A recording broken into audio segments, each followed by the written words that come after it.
left of your red X at the top of your screen. If you right click that, you can find your hand icon and raise your hand there. Or you can also send a chat, which is also at the bottom of the screen to the right. It says chat, hit that, type your question to me and hit enter, and it'll send right over to me.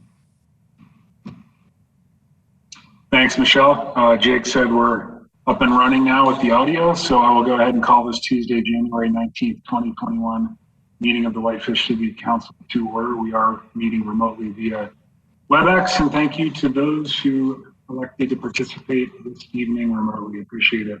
With that said, I'm going to go ahead and lead us in the Pledge of Allegiance this evening. I pledge allegiance to the flag of the United States of America and to the republic for which it stands, one nation under God, indivisible, with liberty and justice for all. Thank you very much. With that said, we'll move on to item 3, which are communications from the public. Please note we do have 2 public hearings scheduled this evening. If you're here to comment on the proposed use of the resort tax monies or a resolution approving an agreement with Montana Fish, Wildlife, and Parks for the Beaver Lake fishing access, please wait until I call those individual hearings. Otherwise, if you have anything to share with the council, now is your opportunity. And for the record, your name and address, please. Michelle. So this would be the time for you to raise your hand if you are interested in speaking towards anything other than the 2 public hearings. You can use the chat, you can hover over the participants list for your name, hit the hand icon, or the 3 dots down at the bottom of the screen, right click and find your hand icon. We do have 1 so far, and that's Rhonda. If you'd like to, you can unmute your. Can you hear me? Yes. Great. I just wanted to make a comment on the recycling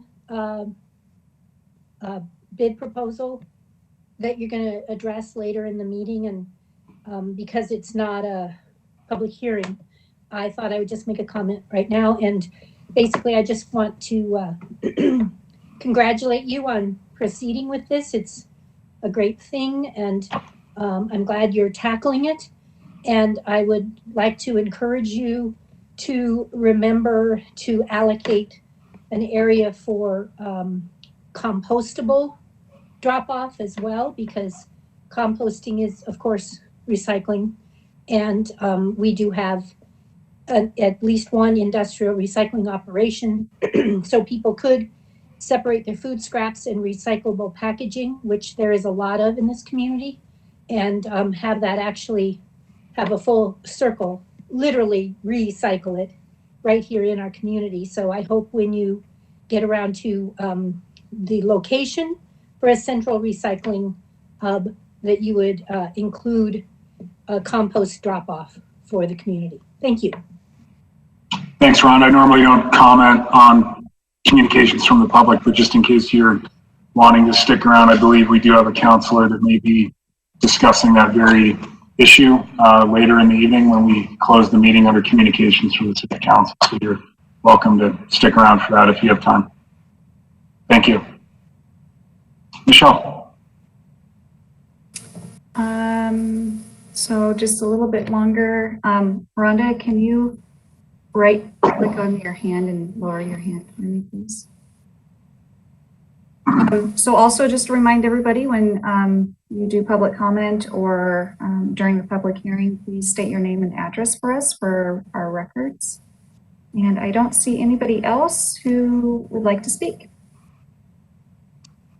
Thank you, Michelle. With that said, we will move on to communications from volunteer boards. I do see we do have several folks from the public that are on this evening that may be part of a volunteer board, so I'll just reach out to the attendees. Any volunteer board reports tonight, you can just show your hand and then we'll acknowledge you. And I'm not seeing any. Michelle, are you? No, I'm not. Thank you. We'll go back to council. Any volunteer board reports from the city council this evening? Andy? No. Okay. Ryan? Oh, Mr. Mayor. Councilor Norton? We're meeting with the strategic housing meeting is next Tuesday, but we haven't done that yet. Thanks. Okay, thanks, Rebecca. Councilor Davis? Thank you. Thank you, Ben. And finally, Councilor Cornell? Planning board is this Thursday, and we have a few things on the agenda, which we will probably see a couple of them in our next meeting. Great, thanks, Steve. With that said, we'll move on to our consent agenda. You have the minutes from both the special and regular sessions that were held on January 4th, 2021. Any additions or edits to the minutes? Otherwise, can I have a motion, please? I'd like to make a motion with 2 corrections, please, to approve. The special session was fine as is. The regular session, I had 2 corrections. Sorry, Michelle, I didn't get this to you early, but page 27, under Quinnell is what starts at the paragraph. The 4th line down, Danish has a capital D. And then under Davis, page 27, at the end of the first line, there should be an S at the end of likes. And that's it. So thank you. Is there a second to the motion as corrected? I'll second. Thank you, Ryan. Further discussion? Michelle, roll call, please. Counselor Quinnell, Aye. Counselor Davis. I'm sorry, Ben, can you repeat that? In favor. Thank you. Counselor Hennon, Aye. Counselor Fury, In favor. Counselor Norton, Aye. and I'd like to also remind everybody that Counselor Sweeney is absent tonight. Thanks. Thank you, Michelle. And that motion does carry unanimously. And that brings us on to item 6 of our agenda, which is our first public hearing, item 6A, which is a consideration of the proposed use of resort tax monies to be included in the ballot language. And this is just a continuation of our June 15th, 2020 work session where we directed staff to advertise and hold a public hearing so that we can garner public input on the reallocation process and how those monies will be reflected in the updated or new ballot language. With that said, I will turn it back to Dana. I know she was having some audio problems. Are you back with us, Dana? I think so. Can you hear me? We can. Okay, good thing I live with a tech guy because I started to panic. I called my cell phone. Anyways, we're back on track.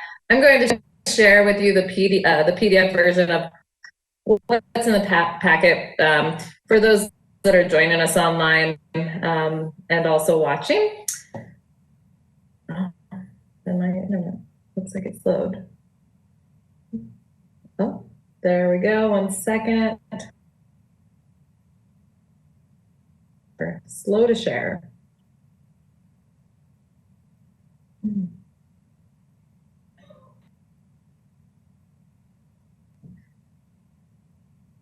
Are you seeing the PDF document?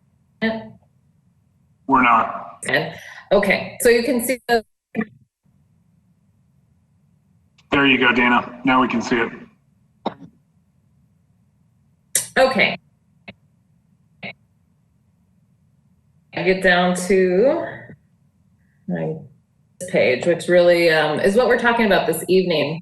So with the update to our resort tax coming forward this fall, we're going to be going to voters asking approval to continue tax for an additional 20 years.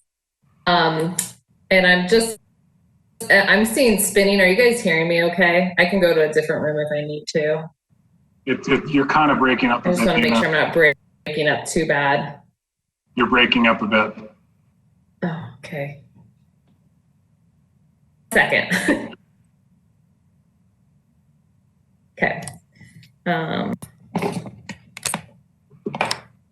While you're relocating, I'll just remind everybody at this time If you want to speak towards this agenda item, now would be the time to raise your hand through those options that I've mentioned before. Right click to the participants page, click on your hand icon through the chat or the three dots at the bottom of the page. I do see Chuck Stearns, so your hand is raised, so we will, when we open up the public hearing, we will address you. Okay. Thanks, Michelle. Fingers crossed, I'm a little bit closer to our Wi-Fi hub, so hopefully I won't break up. So as we, sounds better? Okay. So as we move forward with the resort tax reauthorization and reallocation, we were directed at the last work session to bring this forward in a public hearing. It has not been drafted in any type of resolution format yet because we are still in that draft form. And we want to be able to provide the public an opportunity to comment on our proposed language. Again, we've gone through a couple work sessions now, but the time is drawing near. We're already at the 19th of 2021 in January, and we do have to have this prepared by the in August, but we will of course have other steps before then. What you have for proposed uses maintains the 25% for property tax relief of the full 3%. We also will have 58% of the 3% for streets, storm sewers, all underground utilities, sidewalks, curbs, and gutters. This includes both repair and maintenance and improvement. One of the key changes in this section is that it does not just include for the current infrastructure, but it provides for new infrastructure. And that's a big change from the previous language because we could only do repairs to current streets. Now you could, or sidewalks, now you could put in a section of sidewalk that might be needed. You could do a connection West 7th to Spokane, as we know that that's been called for a long time. This would allow these funds to accumulate for new street projects as well. We also have the improvements and maintenance now of the bicycle and pedestrian paths and other park acquisition, capital improvements and equipment. That's been increased from 5% of 2% to the 10% of the full 3%. The changes there, really, we added maintenance. We also clarified that there are other park acquisition costs that could be used, as well as equipment. And equipment is one of those ones, this would not be a typical use for equipment, but say when we are maintaining a bicycle path, we might need a piece of equipment to maintain that path. This would be, it just allows these funds to be used. Again, the city council at any meeting, the city council at their annual budget process, they would appropriate the funds based on recommendations often received from the Resort Tax Monitoring Committee. From that, we also added in a portion of resort tax allocation to the Whitefish Trail. It is a city asset that drives a significant amount of our tourism during the summer months. People enjoy our growing trails, and what better way to support this than through resort tax when we have people visiting and using those trails. Obviously, in the future, it could be that the philanthropy that's needed to continue to maintain those trails isn't there. And this just provides us a safeguard to make sure that that asset is maintained in perpetuity. That would be 2% of the 3%. We did still leave in the amount, or leave in a special item in here where it says if it's not spent within 5 fiscal years, that it may be appropriated to other bicycle and pedestrian paths within the city for the maintenance. This section only applies to maintenance and not improvements other than existing improvements. So when we say the word improvements in an accounting term, versus maintenance, oftentimes people think that, replacing a bridge is just repair and maintenance, but really for our accounting terms, that's actually an improvement and a capital expenditure. So this is just clarifying that, yes, we can use these funds to replace a bridge that needs to be replaced or Anything like the pavilions or a bathroom that's already there, we can replace it. However, we aren't going to expand the trail with these funds, nor will we add any more amenities to the trail than what is already there. And then, of course, we have the 5% that is that stays with the merchants at the time of sale, and so that's so that they can administer a resort tax. When they collect credit cards and collect the resort tax via credit card, there's a 3% fee sometimes. Again, this goes to cover that expense. So I will just briefly touch on what this means in dollar amounts. So in fiscal year 20, I provided the actual figures of what we collected. So in fiscal year 20, we collected $4,270,000. Of that, $1.1 million went back to property taxpayers. We were able to allocate $1.95 roughly million to streets and about $150,000 to the Parks and Rec department. And when I say department, I mean both their trails as well as their park improvements. Then we also have the Haskell Basin Conservation Easement Debt Service, and that was roughly 1.05 million. That is the amount that actually gets reallocated in our proposal. So instead of going from a 3% to a 2%, we're reallocating the full amount. As you can see, based on the one below, based on fiscal year 20 collections, which we know have dipped somewhat due to COVID, you can definitely see that, property tax relief remains the same. Streets, even though the percentage is going from 65% of 2% to 58% of 3%, that amount actually increases about $500,000. The Parks and Recreation, which also includes bike paths, will increase from $150,000 to $450,000. And then you can see we've added in the Whitefish Trail, which would be a new category with about $100,000. Now, keep in mind, fiscal year 20 is a one snapshot in time. Over time, we have seen our resort tax increase about 5 to 6% on average. We've had dips in there, no doubt, where it drops, it might take a good drop. But overall, the average since we started resort tax is just under a 6% increase. So you can anticipate that these numbers will grow. The important part also to know about this is this would be effective February 1 of 2025. And so these amounts would not be allocated in the proposed fashion if approved by voters until that period. And again, because we do have to pay off the debt, which our last debt payment is January 1st of 2025. So I might just double check that I got everything here. We do have the ballot language that will be due to the county, and I believe it's August. Let's see, we're in here. It's August 16th. There we go. August 16th of this year. But before that, we're going to have a lot of education that needs to be provided. We have to go through a resolution calling for a vote. There are specific noticing requirements. And we'll want to just do a little bit more education about how beneficial our resort tax has been. And I know our resort tax monitoring committee is very active in that area. And I think we'll continue to be as we move forward to the vote. So with that, there's no financial requirements today. We are just looking at the proposed language, hoping to get some additional feedback from the public. I can tell you Polson is out right now with their vote on resort tax. So Columbia Falls passed theirs this past spring. Polson is asking their voters right now. So it's definitely been a topic of discussion among communities.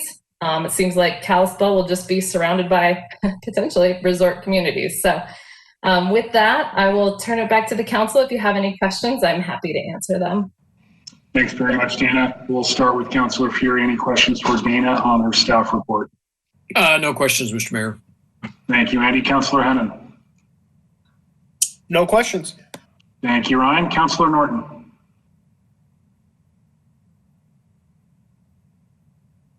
Yep, Dana, thanks for the detail. One question I had is, if a piece of property became available within city limits where we could expand our park use, like along the river, or if we did some kind of open space thing, would the money that's being allocated to the parks department be able to be used for that within city limits? As drafted, that is the case. Again, the timing, you would take some time to accrue funds. And then if you can prove it, we've done that with our Haskell Besa bond. You may be able to bond your resort tax as well if it's a large purchase, but park acquisition would be available. Okay. And then the other question I had is, we've had some projects where paying for underground utilities was a really big expense, but is that what we're going to all the time now? Or is like that's listed in your list? I'm not sure if I'm making sense.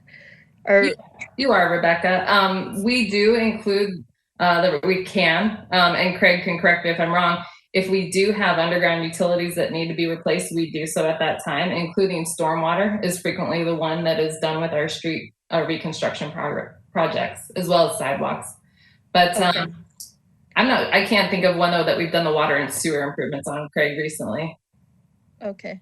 I just wanted, I mean, it's much better. It looks a lot nicer, and but I just was glad that was included. So the only other thing, I'm really happy that we're doing it this way. So I appreciate everybody coming up with this plan. The only long-term concern I had was historic preservation, and I just don't know how else we would fund a program to help facilitate that. But I know we're not going to add it to this resort tax. I brought it up initially though because I felt like it was another way to access funding. But I'm just putting that out there.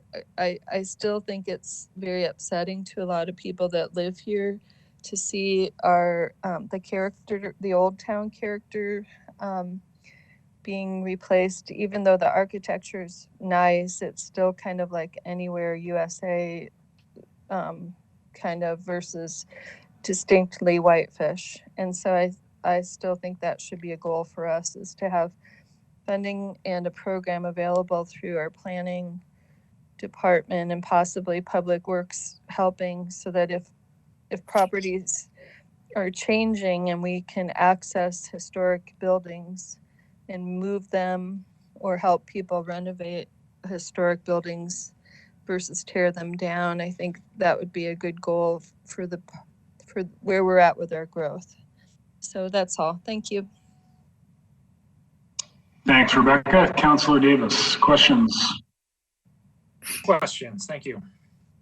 Thank you, Ben. And finally, Councillor Cornell. No questions. Just a quick one. Just to piggyback on what Rebecca was saying, is there a way to possibly move funds towards historic preservation in terms of parks? Or would that be a stretch?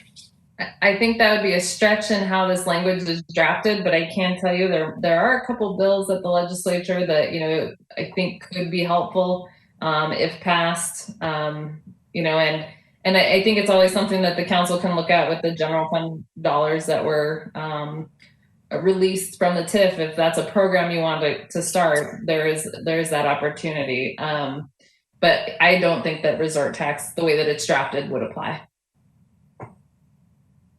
Thank you. That's all. Thanks, Steve. I just had a couple questions, Dana, and I'm not sure these were addressed in our work session this summer. It's related to Whitefish Trail maintenance, and I know these are minor expenditures in the big picture for both the city and Whitefish Legacy Partners, but when we refer to this allocation for maintenance, could those dollars be used for items such as like dust abatement, plowing, garbage pickup, etc.? Yep, that would all be part of maintenance of the trail. Okay. And then secondly, as those dollars come in, would they be held by the city, or would there be an MOU drafted between the city and WLP, assuming they're obviously going to stick around? And would they be administering those dollars or putting those dollars on the ground, or would it be a combination of city and WLP? That's a really good question. The resort tax is city funds that would be collected by the city and maintained in our coffers. The city council then every year appropriates those funds. So, assuming Whitefish Legacy Partners is here, just like the Parks Department presents a budget for the council to consider for their capital projects, we would see a similar process with Whitefish Trail. Legacy Partners already helps prepare those budgets. What we would just be adding to is that resort tax portion. Okay, so it could be a split between city as well as WLP resources in terms of how those dollars are allocated. Yeah, so if say 15 years down the road we have some city staff that are also working on it, you could use those funds for the maintenance of the trail as a city. So the council ultimately has full control of those dollars. Now, do those dollars in that scenario, hypothetically down the road, if the city does take over more responsibility with trail maintenance, could those dollars be used for wages, salaries, or on the ground dollars only? It would be salaries would be eligible as long as there were salaries going to the maintenance of the trail. Okay. Thank you. Further questions from the council or further comments from you, Dina, or any other staff members? I would just make a comment on the salaries part. I do not recommend resort tax being used for salaries, although I know Columbia Falls might intend to. I worry about the volatility of it. But again, it's still another funding source that we have at our disposal, especially for like seasonals where it might be a temporary position, but just that caveat, but that's it. No, I'm glad you said that, because that certainly wasn't my intent. I was not implying that I hope these dollars can be used for salaries. I really, really hope they are not. Yeah. So these monies need to go onto the ground. With that said, I'm going to turn it back to Michelle to entertain our public comment this evening. I know we do have two members of the Resort Tax Monitoring Committee here. In addition to Andy Fury, we have Chris Schustrom as well as Chuck Stearns. Just wanted to thank you both for participating, and I'll let Michelle manage the public comment. Okay, so if you are wanting to speak towards this agenda item, please raise your hand with those three options that I've mentioned before. When you speak, please state your name and address at the beginning so that we can put that into our public record. And first and foremost, Chuck Stearns, you can unmute and.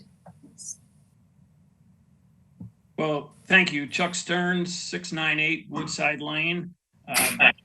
First anyways, I don't know about the other part of that, but I'd like to thank the mayor and city council for this public hearing. I think it's an important educational process for the public. I'm a strong supporter of the resort tax and extending the resort tax. So it's essential to our community. I think most of the council, probably all, and certainly all of the resort tax monitoring committee members are aware of the history of reconstruction versus maintenance, but I think it's worth mentioning just a little bit. A lot of the support for the resort tax was to fix the city roads, which were more potholes at times than asphalt.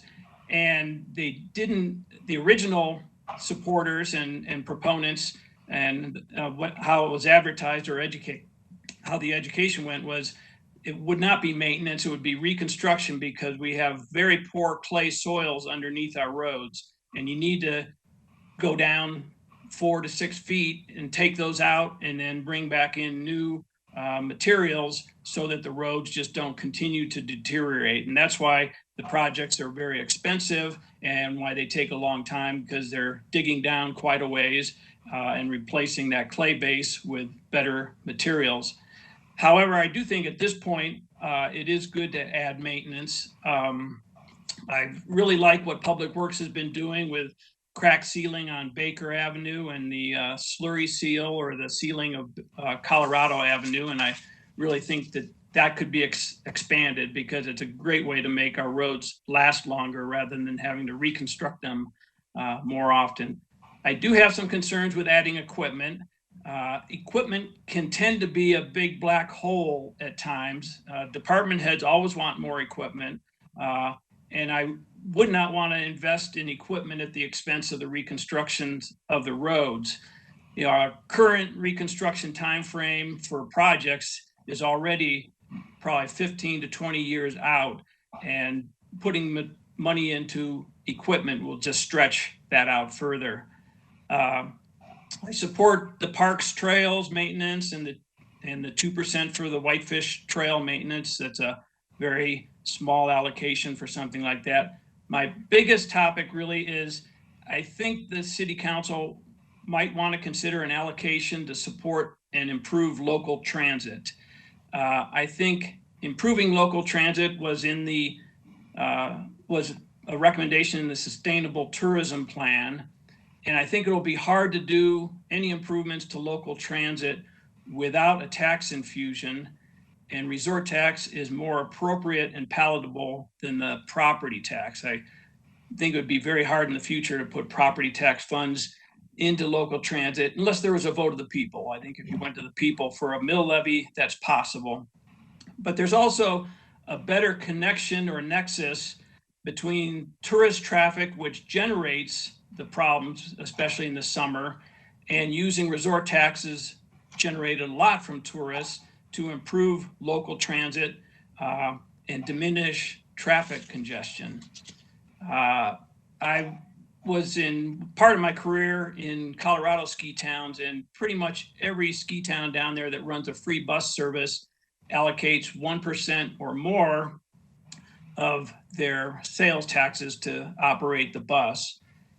We don't have, Whitefish wouldn't have that ability to do that, but if you did something modest, like 3% of the 3% tax, that would generate $150,000 a year at current revenues.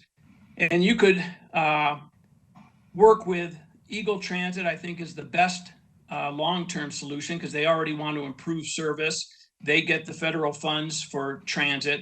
And if you were to provide some money to them, they could improve the local service and have more consistent schedules, better and more often stops and regular stops. I think that 3% would probably have to come at the expense of the streets allocation. That's the only place that I really saw it, but there's also a logical connection in that transit runs on the streets, and it's almost similar to investing in the street infrastructure or that sort of thing. So those are the comments that I have. I think that if you ever want to decrease traffic congestion, especially in the summer, I think transit is a big way to do it. And this, to me, is a good opportunity and time to do it, because it's a well-traveled thing is to put sales taxes into supporting local transit. But I thank you for considering these comments, and good luck in your deliberations. Hey, Chuck, I have a follow-up question, if you don't mind. Sure. You and I worked very closely on the ballot language for the Haskell Basin conservation easement, and something that you consistently reiterated to me was not wanting to complicate the language.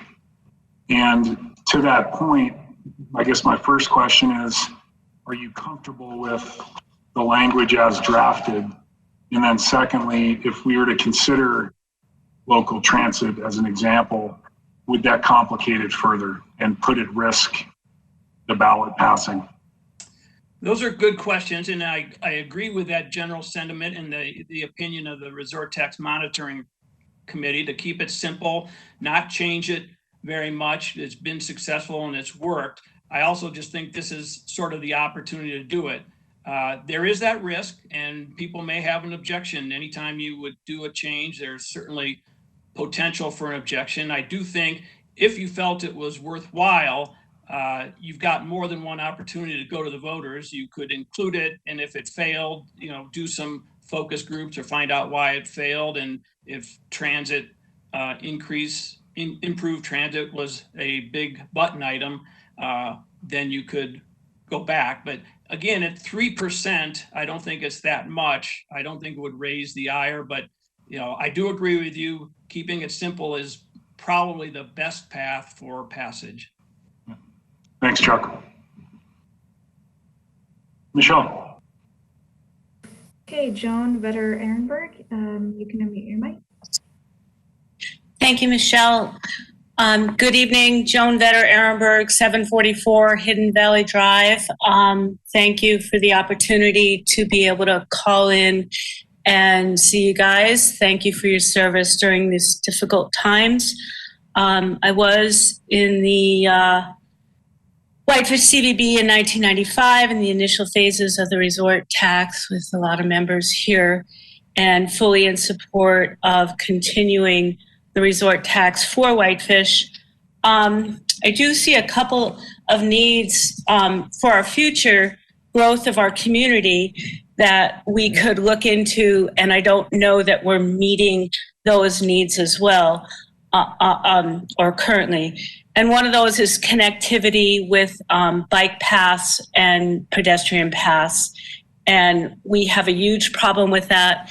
And there's some inherent, very difficult problems with the way our state highways run, but we have to continue to work for bike connectivity. And so I would support an increase in the bike portion of the resort tax allocation coming from the streets.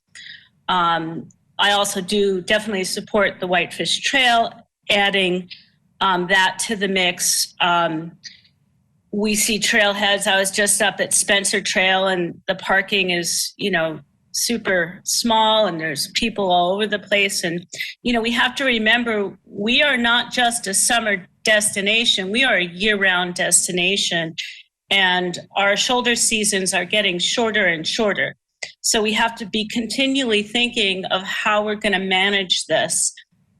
So for Chuck's promotion of park and Eagle Transit and public transportation, we really have to look at that hard and say, where can we put park and ride locations where it may be just people, carpooling to Kalispell or Columbia Falls where they live and they work in Whitefish, or simply the snow bus to pick people up and drop them off. Or, what if we actually get smart and put parking all along the railroad and have, a train from Whitefish to East Glacier? So let's plan 10 and 20 years out for what our vision needs to look for and lay the foundation now. Thank you so much for the opportunity. Thanks, John. And Heidi Van Everen, you can unmute your mic.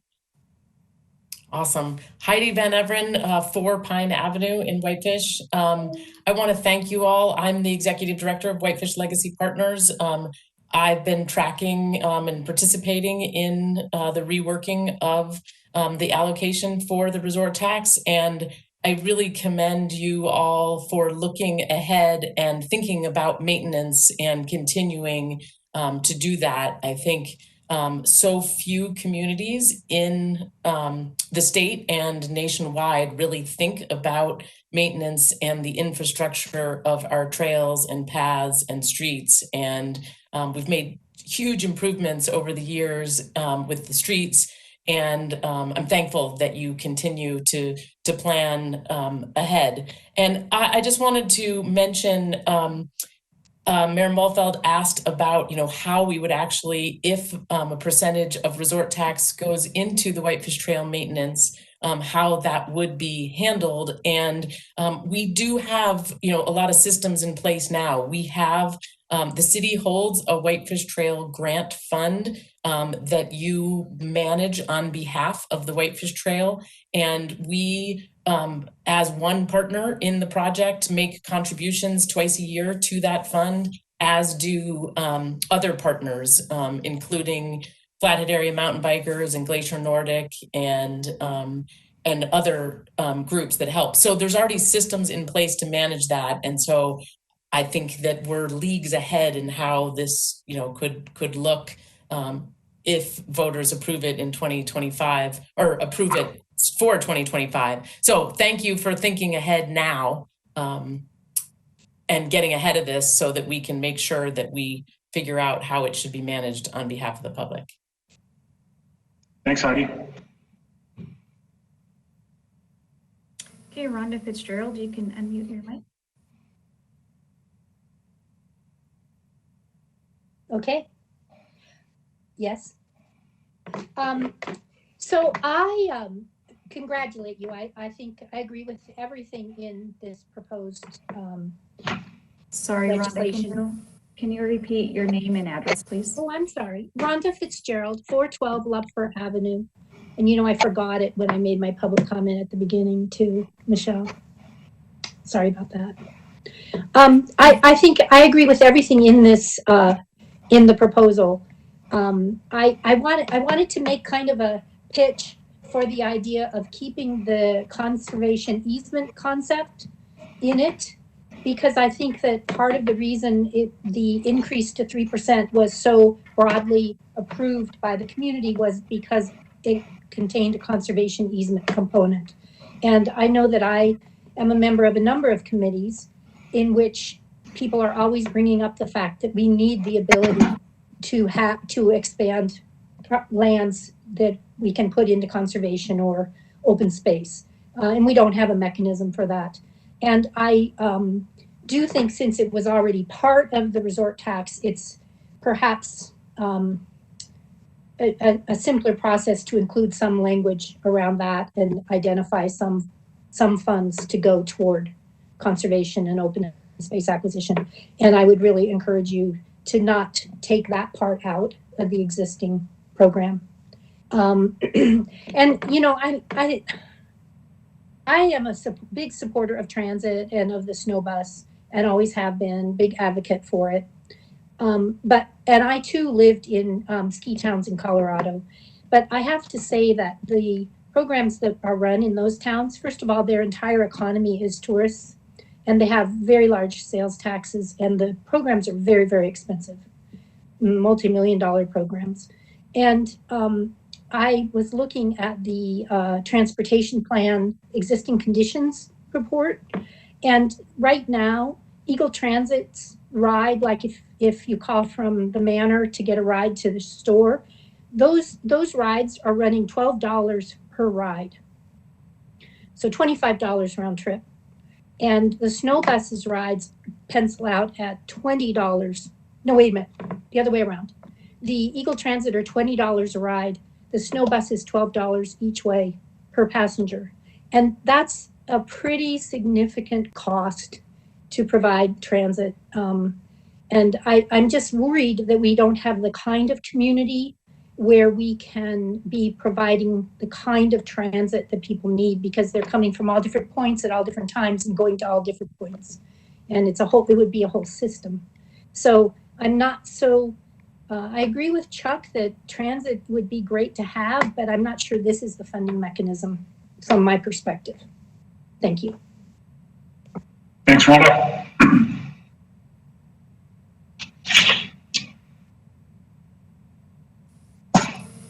Okay, Chris Schustrom, you can unmute your mic and state your name and address for us, please. Thanks. Thank you, Michelle. Chris Schustrom, 504 Spokane Avenue. Good evening, everyone. Good to see you. I'm currently the vice chair of the Resort Tax Monitoring Committee. And first, I just wanted to confirm our communication to you that I saw in the packet. The committee voted unanimously to recommend that the council move forward with the proposed language as proposed by city staff and the council. These are all great projects. So then wearing another hat, from 1998 through 2018, I coordinated the snow bus as the chairman of the snow bus committee on the Big Mountain Commercial Association. For my last 3 years, I coordinated the Glacier Park Express bus, where the Big Mountain Commercial Association, and huge thank you to basically Whitefish Mountain Resort, because most of the funding for the snow bus comes from their assessment. We spent $80,000 a summer to run a bus to and from Glacier Park. And the ridership was minimal at best. And we tried to work with Eagle Transit, and I think they're making some good improvements. But as far as changing the proposed allocation of resort tax to put a little bit of money into transit, I don't think transit is there yet. And I would agree with Rhonda's comment that transit in our area is super complicated because of the way different people arrive into the area. Some people fly, some people drive. Visitors don't just fly in and then get on a bus and go to different places. So to make a short comment long, I don't think it's the right time to move those funds to transit, although I'm a huge supporter of it. The other thing is I'd rather not see funds be taken away from streets. Looking at the priority list, there are a lot of projects that we have coming up, and they're all really important projects, and I really like that we've basically stayed true to the original intent of the resort tax and continuing to rebuild streets, some in the neighborhoods, some arterials. And I really, really like the fact that the city can now make those important connections on not just existing streets, but to help our transportation grid as well. So I applaud the council moving forward with working to renew the resort tax, and I'm sure I speak for the resort tax committee in saying that we're happy to help get the word out and inform people as the process goes along. Thank you. I had a follow-up for Chris, Michelle, unless there's others that would like to comment this evening. As far as right now, there's no other comments. Okay, and maybe it's a question for Andy, Chuck, or Chris.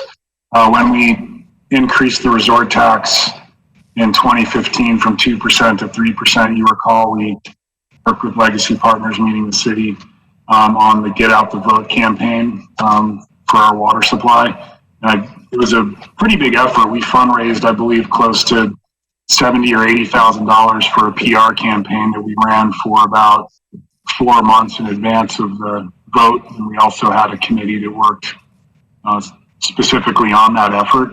Has the resort tax committee given any thought to how you can help the city with public outreach and education as we approach the vote? Andy, I can answer that, or Andy, if you'd like to, whatever works for you. Go ahead, Chris. I was just going to say the resort tax has talked about it. We'll definitely, based on the final language and the discussions as they move forward in the resolution, be happy to put an op-ed in the different newspapers. The way the resort tax was basically supported when it was first implemented was that business owners downtown from long-standing businesses went door to door and talked to people. It was a grassroots effort and a community effort. I think that definitely that could happen again as far as informing people.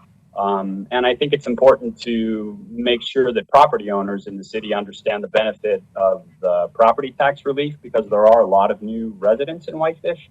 And so perhaps a mailing, maybe the city could include that in the Stumptown Scoop or some other mechanism, but that's sort of the broad brush strokes. Those are really the only things I recall us talking about at this point, not a full-on campaign at all. So, I mean, we haven't talked about that. And I like that. I personally like the grassroots approach because that's how the resort tax has always been sort of communicated about. Yeah, no, I agree with you. It's not just a question for your committee, but I guess it's a broader question for Dana, staff, and the council, because it is on our adopted goals list under department goal to create a resort tax education and reallocation plan. We're clearly discussing the plan this evening, and as the ballot language gets, refined and approved by the council, if not this evening. I guess the next step would be that resort tax education rollout plan, Dana. I just would, maybe if you have any thoughts on that this evening that you might like to share with us. Sure. Yeah. So once we have kind of the draft language and we're getting out the information for you call for the vote, we have the draft language, it becomes education about what has resort tax done good. And here's the question that we're asking you. As public employees and officials, we have to be cautious about, telling people which way to vote when we're going to the voters. But what we can do is show them exactly what this can do for them. So, with the resort tax, how much have we accomplished? So we will work on, including articles in the Stumptown Scoop. We will work with the resort tax committee. I think that's kind of the next step, is to come up with ideas on how do we reach the public and inform them of what's going on. We'll do mailings, just explaining what the changes are and what it means. I know that's been the approach of both Columbia Falls and Polson.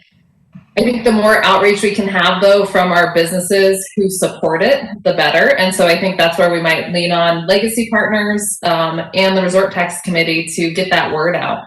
With legacy partners having buy-in in the current proposed language, they have a good group of people that they could probably reach out to. Heidi, I'm speaking for you, but I'm assuming you guys could at least say, here's the vote. You don't have to lean one way or the other necessarily as a nonprofit, but to just, educate with material. So I think we have a means of at least reaching individuals. Do you think there would be any value, Dana, once the language is adopted and finalized, to convene kind of a smaller working group that maybe is comprised of, Heidi, the Resort Tax Monitoring Committee, city staff, elected officials, of course, maybe some prominent downtown business owners, and similar to how we handled the Get Out the Vote for Clean Water measure, kind of have a strategic plan in place that we can, roll out to the community. It's fairly targeted. Yeah, I think I'll look into that a little bit. I just want to make sure we when you rely on business owners, they're going to be able to say, you need to vote yes, and here's why. From a city employee standpoint, I can't say you need to vote yes, and here's why. I can say, here's what this does for you. You pick either way. So I think, let me look into that a little bit more. But I do think having a group, the Resort Tax Committee, is obviously the first stop. And we can definitely bring in Heidi and a counselor too, or you, John, if you'd like to join. Andy's already on the committee, but just to, formulate, like, here's when we'll do these mailings, here's where we'll post in the Whitefish pilot, we can come up with an education plan. And so, we'll start working on that. I think right now, once we get the language, then we can really provide the details of what it means. Okay, I'm probably jumping ahead just in terms of next steps, but at hand right now is the actual language, but I appreciate the forward thinking on this. Michelle, is there any further public comment? Not at this time. Okay, I'll go ahead and I will close the public hearing on item 6A of the agenda and turn it back to the council for preferably a motion, or if not, a discussion. Who would like to begin? Mr. Mayor, can I ask a question of Chuck? Absolutely. If he would be willing to take it. Are you still there, Chuck? I do see him. Yes. Oh. Hey, just to ask, regarding your comment on local transit, would you see that as being a subpart of item B, which is the item that deals with street funding, or would you see that as being its own line item in this proposal? Well, I think if you put it in the same language with streets, it creates some flexibility for the council to allocate it as you see fit. You're not locked into a certain percentage as you would be. So that's a strategy. On the other hand, I think one could argue that if transit's so important, it should have a percentage allocation. I think it could work either way. Certainly, if it's just in the discussion with streets, council has a lot of flexibility. But I'm not sure strategically or for education and passage which is best. I think for local transit, an earmarked percentage is probably best, but I would understand giving the council flexibility to allocate it as you would want to by just including it within streets. I think it could work either way. Any concerns about having it as its own line item, given that we don't really have a proposal that anything in front of us we know to spend it on? I think that's a good point. It's sort of like that reversionary clause in the Whitefish Trail. If you don't use it within 5 years, it could revert back. And maybe you could have that in there. But again, that type of language always just tends to complicate people's understanding of it. But certainly,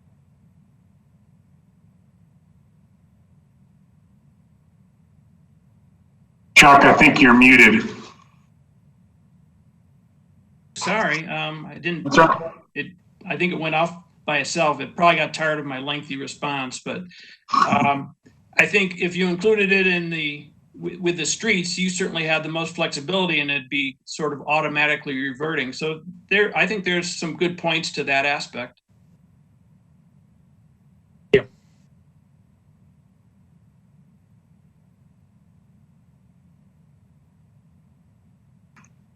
Further questions, Ben? Not at this time. Thank you. Thank you. I'm just going to go ahead and address each counselor so we can move this forward. Andy, any comments or questions this evening? Not at this time. Yep. Counselor Hannon? No comment right now from me, Mr. Mayor. Okay. Counselor Norton? Yep, a couple. I actually like both Chuck's and Rhonda's ideas of keeping conservation potential in there, and then also a transportation option. I mean, and just since Chuck's on the call too, I think when we ran that campaign to get Haskell, that was like a very unique situation with really kind of big funding, and it was almost a miracle that happened, but there was a lot of anxiety that it might not happen. I think since then our community has pretty much seen the great benefits of our resort tax and how it personally affects their daily lives and their recreation and even their home values, with having nice streets, sidewalks, all of that. And so I would really doubt if we're going to have a lot of opposition to getting it passed at this point. I'm the only thing I'm still confused about is if we kept conservation in there. I don't know. Dana was saying that park acquisition is already part of the deal. And we don't really have a transportation. Well, I guess it would tie into our transportation plan, but anyways, I'm up for everything, I guess, because it is a 20-year plan. I think in 20 years, will be much more of a biking destination at that point, and probably a lot more year-round activity.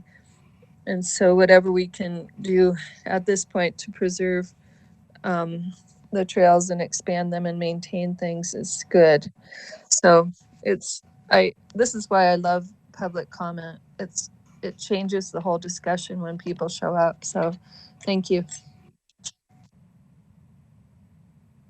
Thanks, Rebecca. And we'll move on to Councilor Davis. Yeah, I think the only comment I would make, I think what's proposed is great. I would like to make a comment on the local transit idea. I do find that interesting, and I do find myself being a strong supporter of public transit, although I've never seen or really evaluated a proposal about it. So I don't really have any concept of what it costs or how it would be done or whatever. The problem is the lifespan of this thing's really long. And so I do believe Chuck is correct that if we had such a system, this would be an ideal means to fund it. It very well may be that in the lifespan of this ballot initiative that we never do that. But it would be interesting to have the flexibility. I don't want to overcomplicate things, but I'm just sitting here wondering if an extra comma and 2 words could be put into provision B, although I'm struggling to think of how that language would work to provide flexibility. But I don't feel strongly about it because, listen, it may be that we just never do that. And so, but it's definitely an interesting idea. But in general, I am supportive of where we are, and I'm really glad that we have the additional funding for Parks and Rec and the trails. Thanks, Ben. And finally, Councillor Cornell. Yeah, my only comment is that I wish we could build in some flexibility for public transit, just like Ben said. I don't know if there's a way to include some of that language easily, and I don't know exactly where it would fit either. But looking down the road 20 years, we're already at a crisis point up on the mountain with parking. And more people that I talk to that I've known that usually drive up there are now riding the snow bus. So, I don't know. I'll just leave it at that. Thanks, Steve. Further comments from the council? I would just based on the comments I've heard from the council, I support the allocation as presented this evening. If we can quote Rhonda this evening, the resort tax is oftentimes, like TIF was, Santa's grab bag. Everyone wants a piece of it, and we know that's the case. And while we'd like to give a piece to everyone, that's just not practical. And I agree with Chris Schustrom that we need to tie this reauthorization as closely as we can to the original intent when the resort tax was passed back in 1995 at a 54% margin, I might add. I agree with Chuck that transit is something that is needed in this community. I just don't think this is the mechanism upon which to do it, especially when we don't even have a transit plan crafted or conceptualized to present back to the voters when they ask the question, where's this money going to go to? We don't have a plan, but I agree that one is needed. So I think consistency and keeping the language is clear, concise, and simple and geared towards the original intent of the resort tax when it was originally passed is critical. And we saw that in some of the polling data when we did have the polling company from California assist us with the Haskell Basin effort. There was specific polling language that was asked of voters in town, both residents and businesses alike, regarding the ballot language. And there were definitely comments that came back because it was complicated ballot language, as you remember, Chuck. And there was concern expressed by this community about they quite didn't understand the language as written. And we had to, use our education outreach program to educate folks on actually what it meant. So I support the allocation as written. Those are my comments tonight. I would certainly entertain a motion either one way or another. I could see this moving forward this evening. If you needed more time to consider public comment this evening, we could table it. And I see that Andy's hand is up. I will acknowledge Andy. Dana, you get to hand up ahead first, and then I'm going to make a motion after we hear from Dana, because she's smarter than I am. Thank you, Andy. I just wanted to clarify a couple of things. One, nothing prohibits the city council from asking voters again, say 15 years down the road, that we've decided transportation should be added.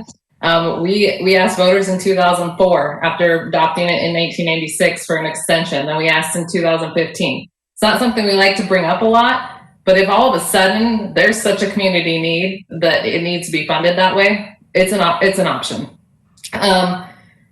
And then all right. Oh, and then this isn't the only and last time for public comment. When we go to the resolution calling for a vote, there will be additional time for public comment there. And so I think that, just remember that this isn't the last and only time for public comment on this project. So that's it.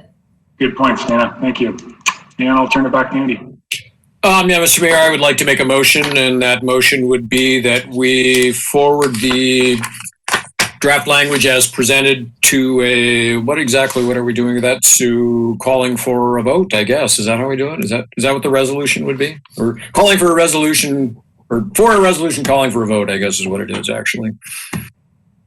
Based on the draft ballot language included in the packet? That is correct, yes.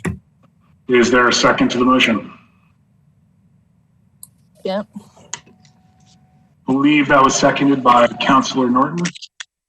Yes. Thank you, Rebecca. Andy, would you like to speak to your motion? Yeah, I'll speak very quickly. Obviously, I have a lot of history with the resort tax, more than anybody in the room right there, as I can see right now. I think transportation, Chuck brings up a very, very valid point. My concern with that would be two things. The first is as Ben and everybody else brought up, we don't really have a plan right now. I don't know that we would generate the kind of revenue necessary to run a program. We could participate in a program possibly, but I think there's other sources of revenue for that. I listened to Dana when she says we don't want to count on things to run regular programs off of these kind of monies because they can fluctuate in a downturn. And I'd hate to hire a bunch of bus drivers and buy a bunch of buses and then find out that we can't pay to run them. I think that would be a problem. And I think transit's going to take a pretty hard look in this community because, I think Chris and Rhonda are right. It's complicated here. And yeah, just running up and down the hill is one thing, but I think there's other mechanisms for that. And my other concern is with adding that in as an addendum to provision B, is that one of the things that has always been the biggest selling point for the resort tax is that the monies, where they go, is specified. And I think if we start adding in relatively ambiguous things that don't have a plan, then we can maybe run afoul of the voters a little bit more. So that would be my only concern, I guess. And I think Dana made a really, really good point. We're going to have some more public hearings as we go along with this, and who knows my point. Great. Thanks, Andy. Further comment from the council? Have one, Mayor. Yes. I think it's good though when people bring up these ideas that we actually address them. So like when aren't we redoing our transportation plan soon? I mean, I can't remember where that project's at, but maybe part of that could be this discussion that Chuck is bringing up so that we at least have it on the table and can figure out funding and when we might need it, what triggers we might have to see to get that going. And then like even conservation, like what Rhonda brought up, these are community goals for some people, but they don't necessarily have to go through the resort tax. Maybe we might be able to place them on other agendas to make sure that they're completed before it becomes a crisis. So thank you. Thanks, Rebecca. Further comments? Not seeing any. Michelle, roll call, please. Councillor Quinnell? Aye. Councillor Davis? Aye. Councillor Hennon? Aye. Councillor Fury? In favor. And Councillor Norton? Aye. Thank you. Thanks, Michelle. And that motion does carry unanimously. Thanks for everyone who called in tonight to participate in our public hearing. And with that, we'll move on to item 6B, which will be resolution 21-3, a resolution approving an agreement of memorandum of understanding with the Montana Department of Fish, Wildlife, and Parks for the Beaver Lakes fishing access site. And this appears on page 36 of your packet. Good evening, Mayor and Council members. By way of background, since 2012, the city has held a deed of public recreation trust easement over state lands located in the Beaver Lakes area, and there's really two parts of it. There's the recreation system, which is basically the Whitefish Trail and its amenities, and then there's the area outside the recreation system. Since 2004, we have leased a, I think it's 2 acres, fishing site to Montana Fish Wildlife, the Department of Fish, Wildlife and Parks, to preserve basically fishing access to Beaver Lake. The initial lease required FWP to pay a yearly fee of $3,500 to the city, and the city in turn returns that to Whitefish Legacy Partners. It also required Fish, Wildlife and Parks to maintain existing vehicle parking, to control weeds, to maintain the boat ramp, and to provide appropriate signs. Whitefish Legacy Partners in the city met with FWP in early 2018. The original lease was set to expire 5 years in 2019. So I believe it was at Fish, Wildlife and Parks request. We met with them just to kind of talk about negotiating a new lease. At that time, Fish, Wildlife and Parks told us that they didn't know if they would have the funds in the future to continue paying the $3,500. So we entered into just a 2-year extension of the lease. In February of last year, we met with Fish, Wildlife and Parks and Whitefish Legacy Partners. Again, I believe there was 3 representatives from FWP there, and they told us really in no uncertain terms that they did not have the money to continue to pay $3,500 lease fee. We were disappointed. I know Legacy Partners were disappointed, but I did think we had a productive conversation that talked about some creative solutions, including FWP contributing to other expenses that are kind of associated with that fishing site. And one other solution that I think what Heidi brought up was extremely creative, and that was having FWP explore the possibility of another designated fishing site within our easement area. And in particular, we're looking at Murray Lake. I don't know if you guys have been up to Murray lately, but it's, people camp there, they fish there. It's not a designated spot. And from I've heard, I haven't been up there for a while, it's kind of a mess. So we did have a productive meeting and exchanged a draft of the MOU. And unfortunately, at that point, COVID hit and the negotiations kind of fell off. I know FWP had their hands full. We had our hands full. So it really took a longer time to negotiate it than we really would have liked. But FWP's legal did finally sign off on the proposed MOU in front of you in January of this year. So among other things, the MOU still provides that FWP will provide regular maintenance at the fishing site, including garbage pickup, signage, vegetation management, and other routine maintenance. It does provide that they will provide a portable bathroom and maintenance during the, high time that the fishing access is used. They did not do that last summer, and the reason why is they could not get somebody to take a portable latrine up there because of some of the maintenance that's needed on that DNRC road. As part of the timber cell, DNRC is performing some of that maintenance, so they're hopeful that they can do that next year. Fish Wildlife Parks will provide maintenance of the roads, boat ramp, and the parking area. They shall control weeds at the fishing site, and they shall explore the possibility of broadening the MOU to include one additional site, namely Murray Lake. This one is new, and this was, I think, part of one of their concessions. They will contribute up to 50% of the cost of road dust abatement on the county road, up to $1,000 annually, and they will pay for any capital improvements to the area, including to the boat ramp. Last time I was up there, the boat ramp was kind of in rough shape. And my understanding from FWP is capital improvements are actually in different funds, so there may be some funds in the future for some capital improvements. And finally, if it's deemed necessary, FWP will share in the capital improvement costs of a vault toilet. So our responsibility really is just to hold the easement.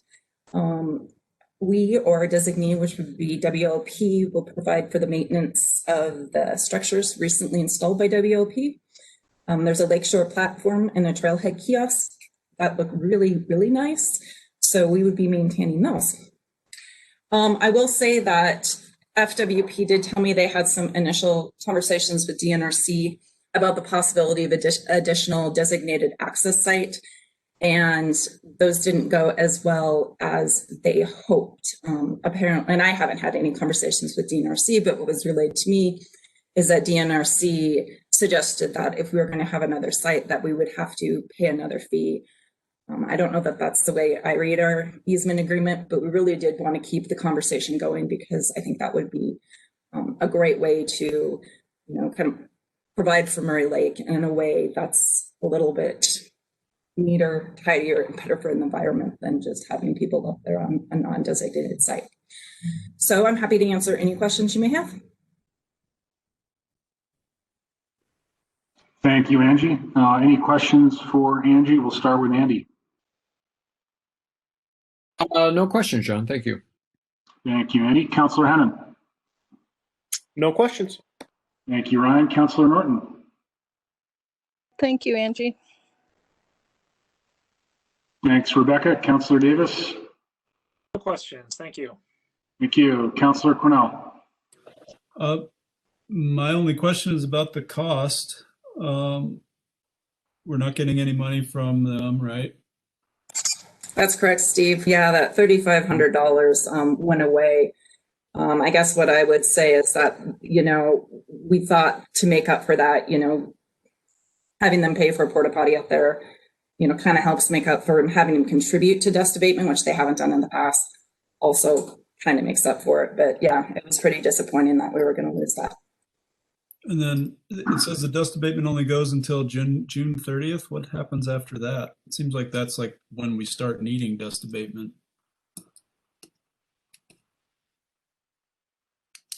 Am I reading that incorrectly?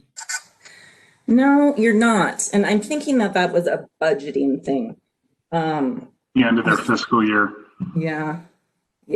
So I don't know that they would stop paying for it in the summer when it's needed. I think that's just due to, their budgeting.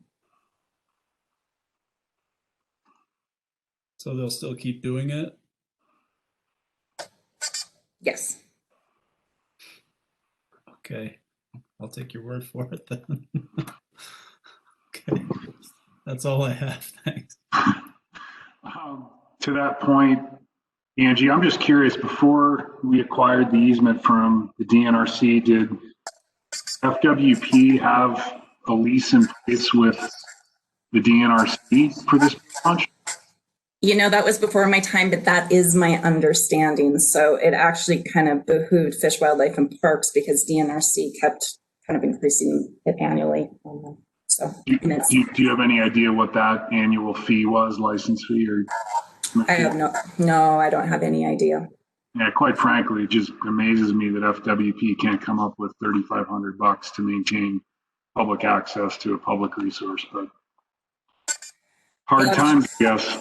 Yeah, hard times. And, they definitely take budget cuts as well.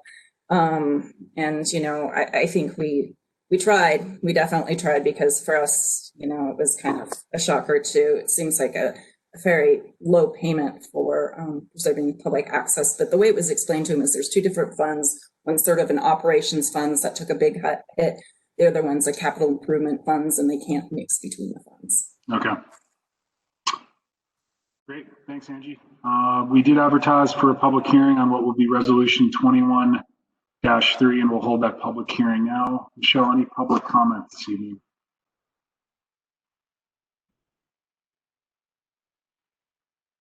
See Heidi's hand is up. I do see Heidi's hand. So just to repeat to everybody else, if you'd like to make a comment, please raise your hand in the participants list, which is hovering over your name. Find the hand icon and click on it. Make sure that it stays on. That way I can see it. Or you can send a chat or the three dots to the left of the X. You can also raise your hand that way. Heidi, if you can go ahead and unmute your mic. Awesome. Heidi Van Everen, 4 Pine Avenue, Whitefish Legacy Partners Executive Director.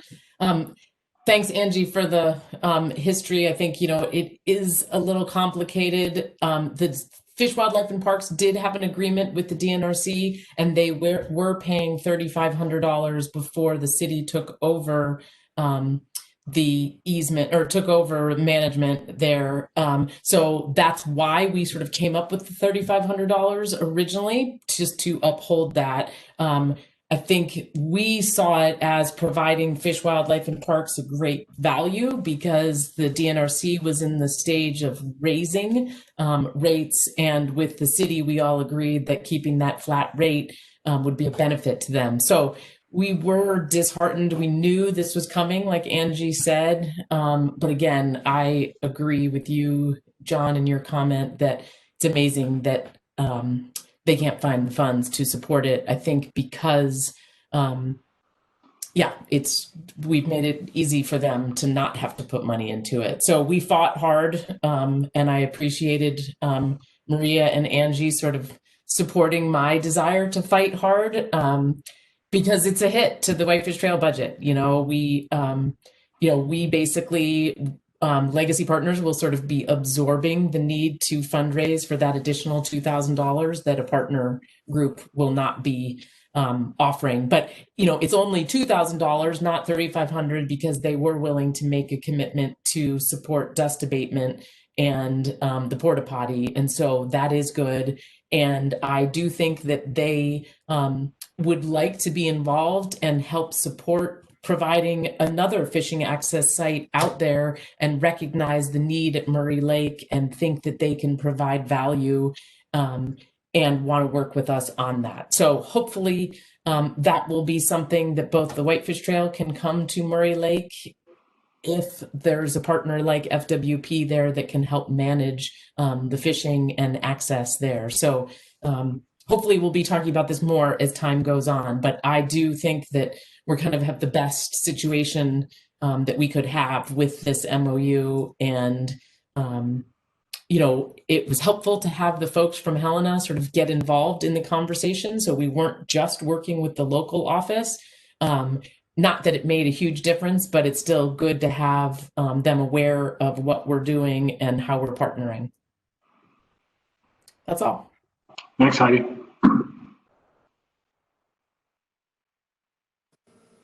I don't see any other hands raised. Okay, with that said, I'll go ahead and close the public hearing on resolution 21-3, and I'll turn it back to the council for a motion, please.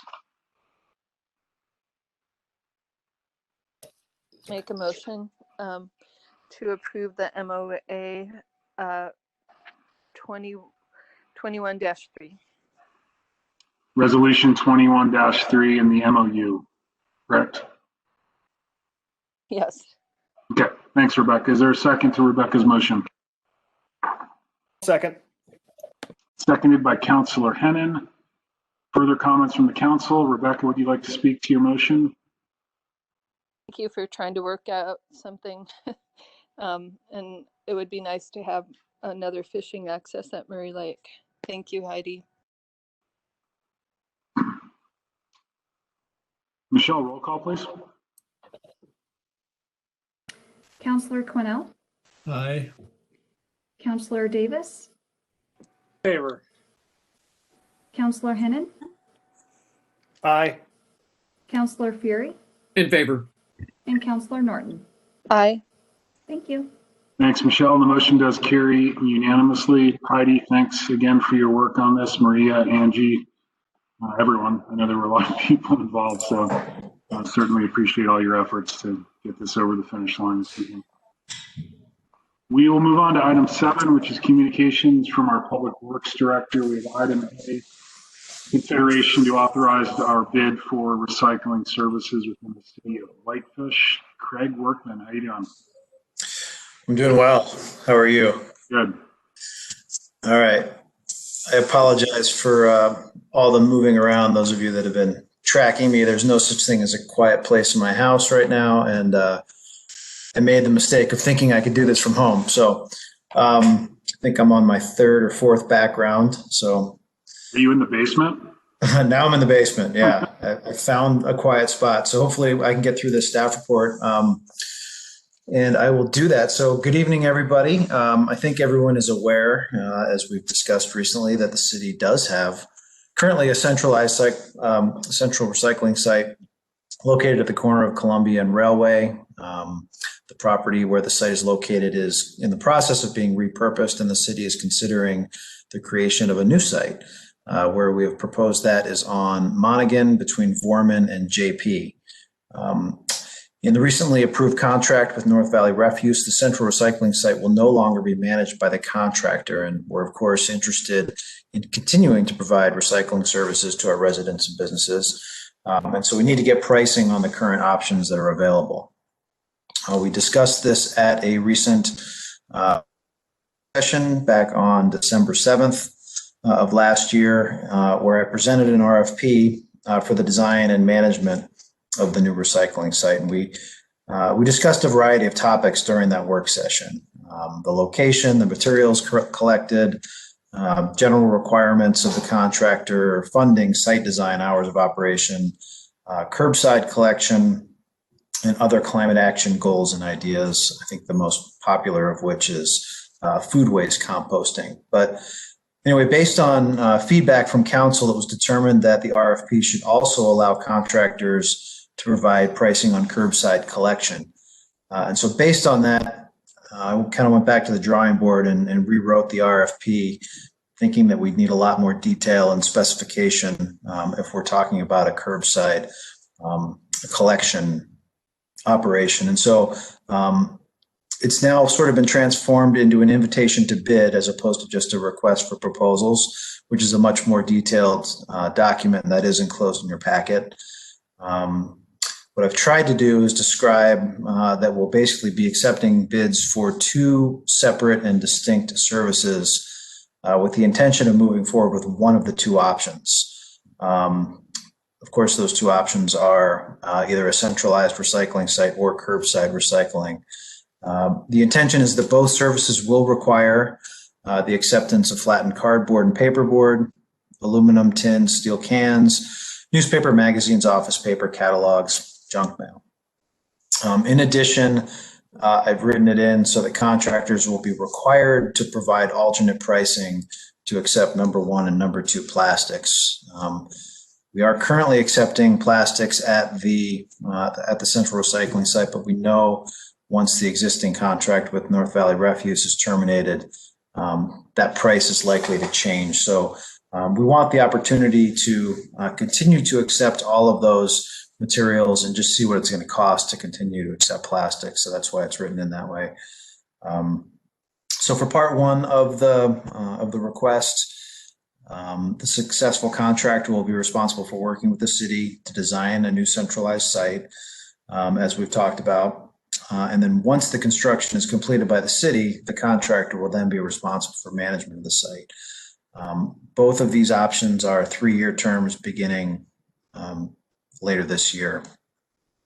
Part two is an optional response, which includes curbside collection, and that would be an every other week or biweekly operation where the contractor would collect, transport, and dispose of the materials.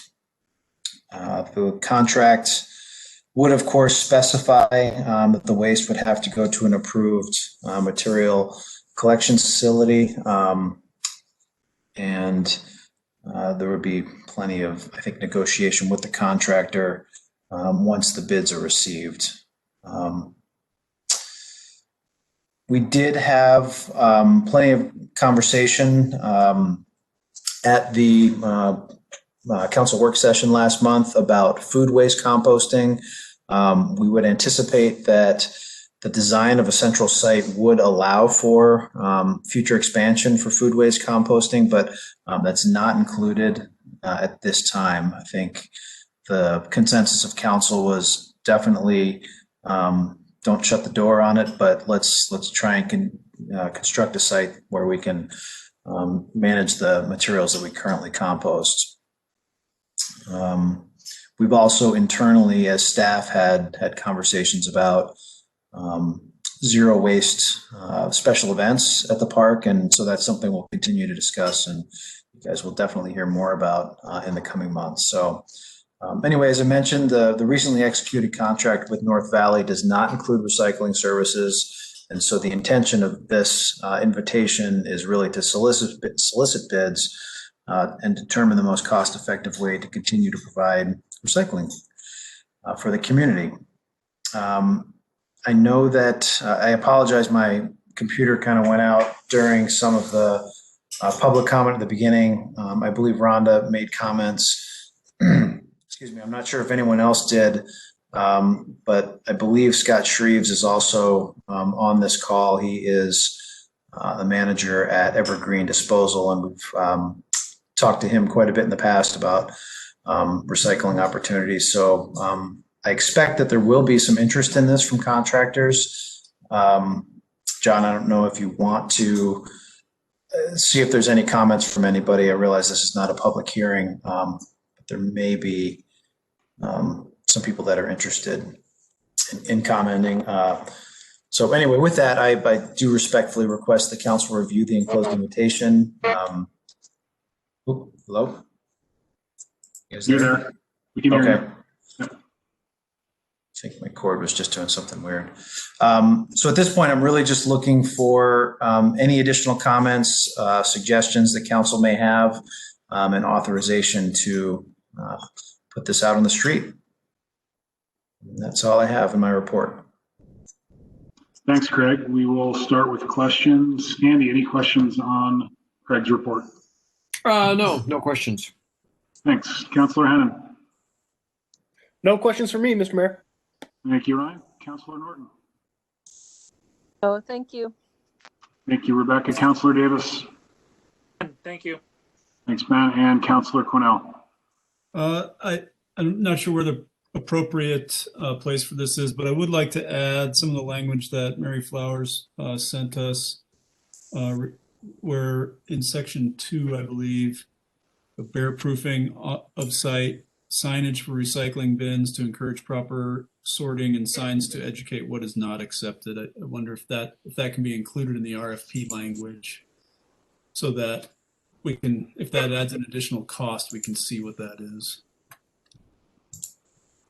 Is that a possibility? Is that a big change, or is that a minor change, Craig? I apologize. I did not see Mary's email. I think that the things that you mentioned would already be included, but I can definitely take a look at it, and I don't see any reason why those couldn't be more specific in the document. Realize once we receive bids from contractors, we'll then actually go into an actual contract negotiation process where all of these things will be discussed in more detail. But of the things that you mentioned, I'll go through Mary's email in more detail and include everything I can. It's just that one section that I was concerned about. And the other question I have, Craig, is do we need something that in the RFP that discusses if people, like who's liable, who's responsible if people start dumping trash there, if there's a bunch of extra stuff that doesn't get recycled? Like, we have problems with that now with the current site. Yeah, there is some discussion in the invitation about contamination and what happens with those loads. But I think in general, that type of specificity will come with the actual contract. Okay. All right. Good enough. Thank you. Thanks, Steve. Couple questions, Craig. Would this site be used for commercial uses, like downtown businesses? So the intention of the central recycling site would be for residences and businesses within the city of Whitefish, yes. The way that it's written for part 2, which is the curbside collection, is it would be residential only. Obviously, commercial businesses currently have the opportunity to contract with somebody for collection of recyclable materials, and we assume that would continue. Okay. And then secondly, section 11, award of contract, item D. In evaluating bids, the city will consider the qualifications of the bidders, et cetera. Is that the only criteria upon which we're going to rank proposals? No, I think we're going to want some detail from the contractors on, how they're going to manage the material, what type of, exactly what facility they're going to go to, how they're going to transport it. There'll be other factors that we use. I think that the cost will be the primary factor for evaluation, but I think this opens it up to giving us the opportunity to look at some of the other factors as well.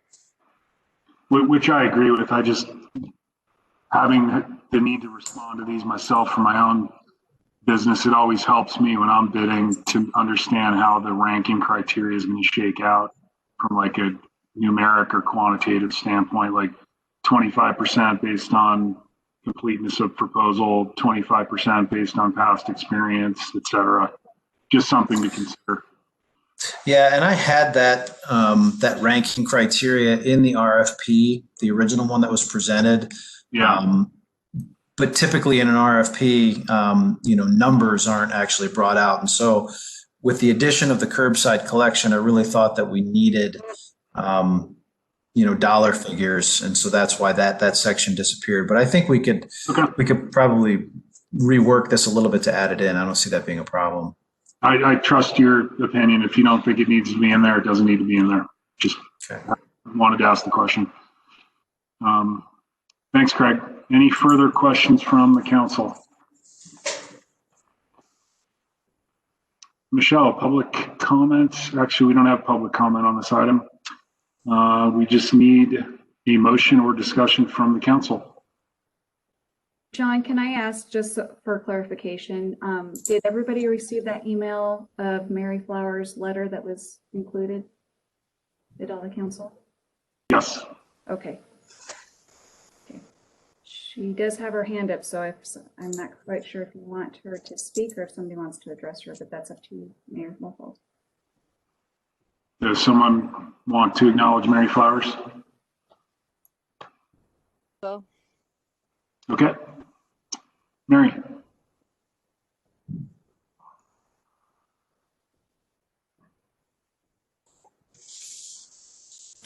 Mary, you can mute your mic. Okay, I think I'm there. We can. Okay. Thank you for the opportunity. I appreciate Craig's comment that he would take into consideration comments that I sent. I do want to just remind the council that plastic has become a real issue, not only locally, but nationally, in being able to really document that material is getting recycled. And I would encourage the council, because it did come up in the work session, to look at adding some wording to try to at least know what material recovery facility materials are being shipped to, and to ask them to provide some documentation of where that material is going.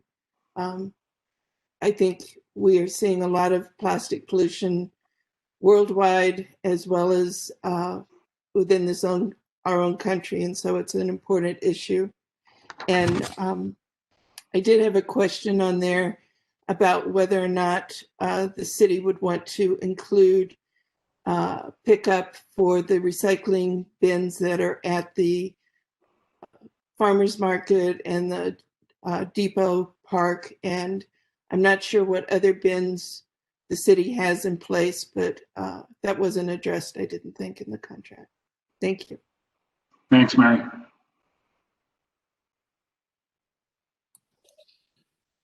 Mr. Mayor, I'd like to, do I need to make a formal motion? Yes, please. Okay, move that we, I'm not sure how to make this motion. I think you can just authorize the Public Works Director to bid for recycling services.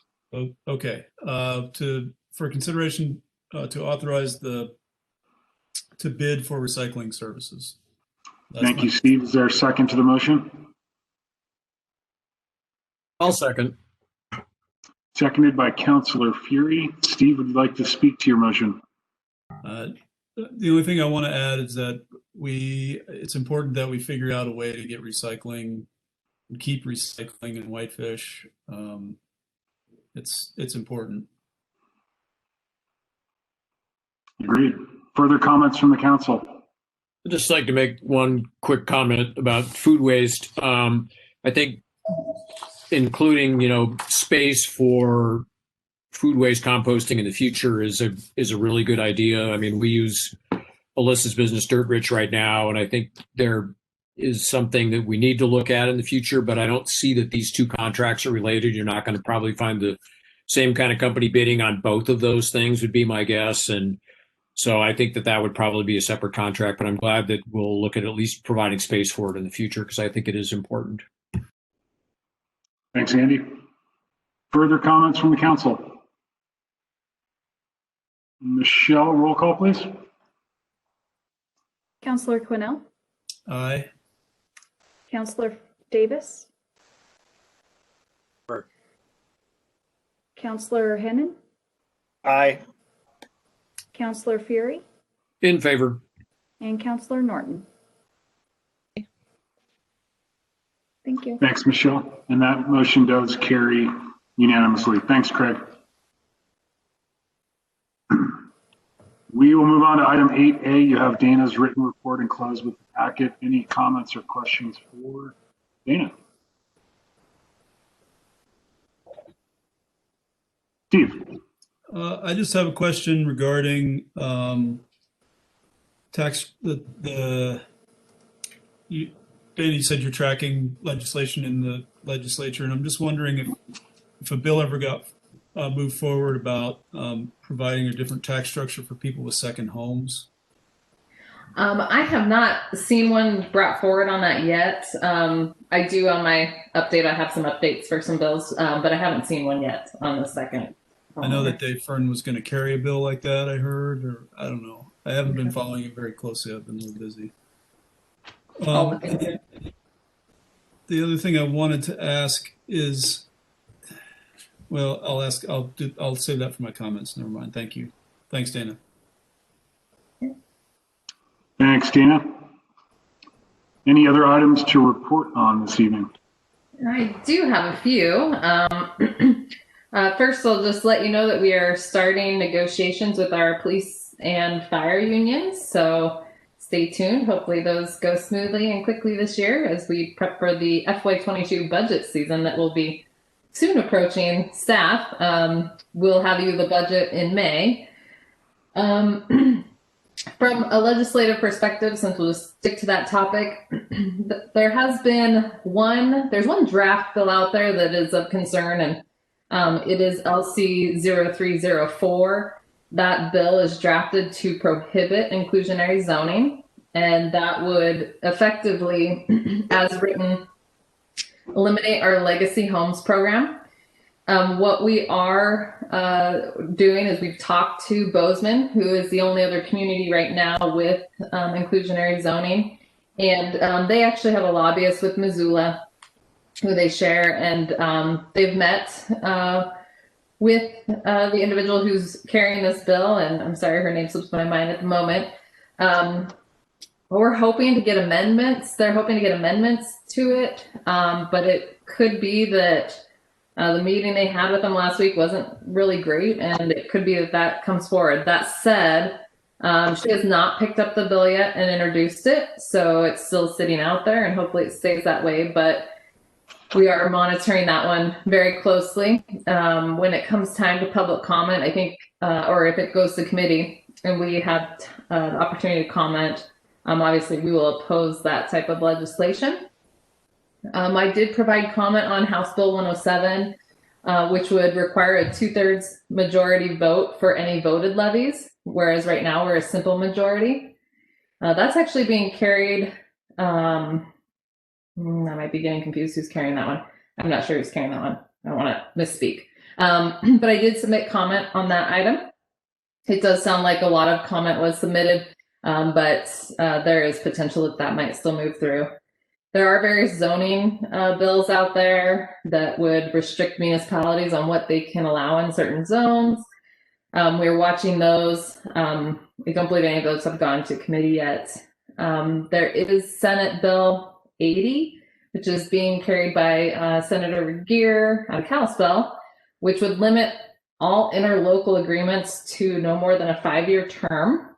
That would be like our MOU with the county on emergency response. It could be any type of interlocal agreement really between, say, the cities and the county for the health board.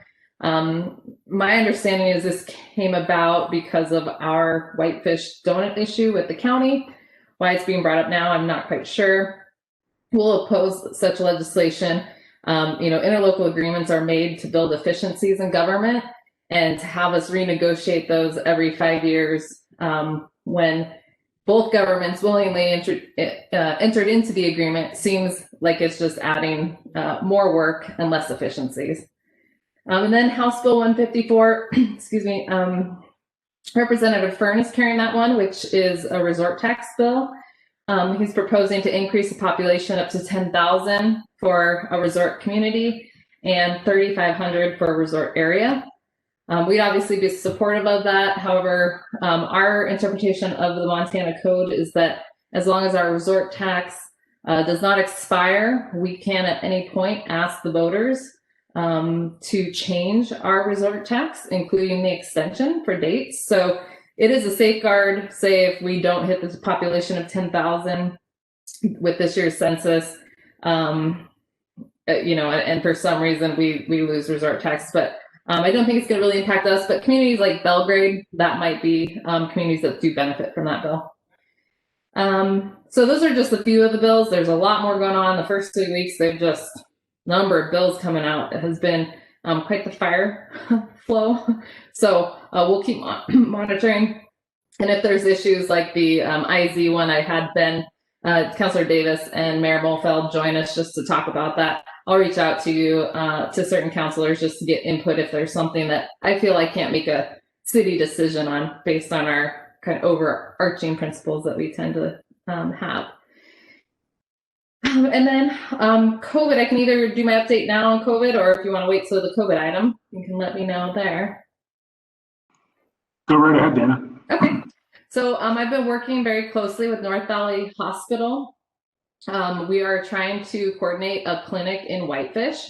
Currently, the health department, they're holding their clinics out of the fairgrounds. It does sound like they're planning to expand the number of vaccinators there to allow for more people to come. But the goal is that we get a location in the quote unquote North Valley. And so North Valley Hospital and I have been working together to secure a location, which I believe they're almost there. It'll be at a local hotel conference room. With that, they're looking at doing it every Thursday. Currently, they can expect anywhere from 100 to, or what they've been getting lately is 100 to 200 vaccines a week. And then, 4 weeks later, if it's Moderna, you get your second dose. So most of their clinics will end up with 2 groups. So it'd be anywhere from 200 to 400. That said, they have a share agreement between KRMC, North Valley Hospital, and the county on the doses that they receive from the state, and they can reallocate those among each other. So if North Valley is able to provide more because people from Columbia Falls come to Whitefish, then that might be able to occur. One of the items they've asked me to help with is getting volunteers.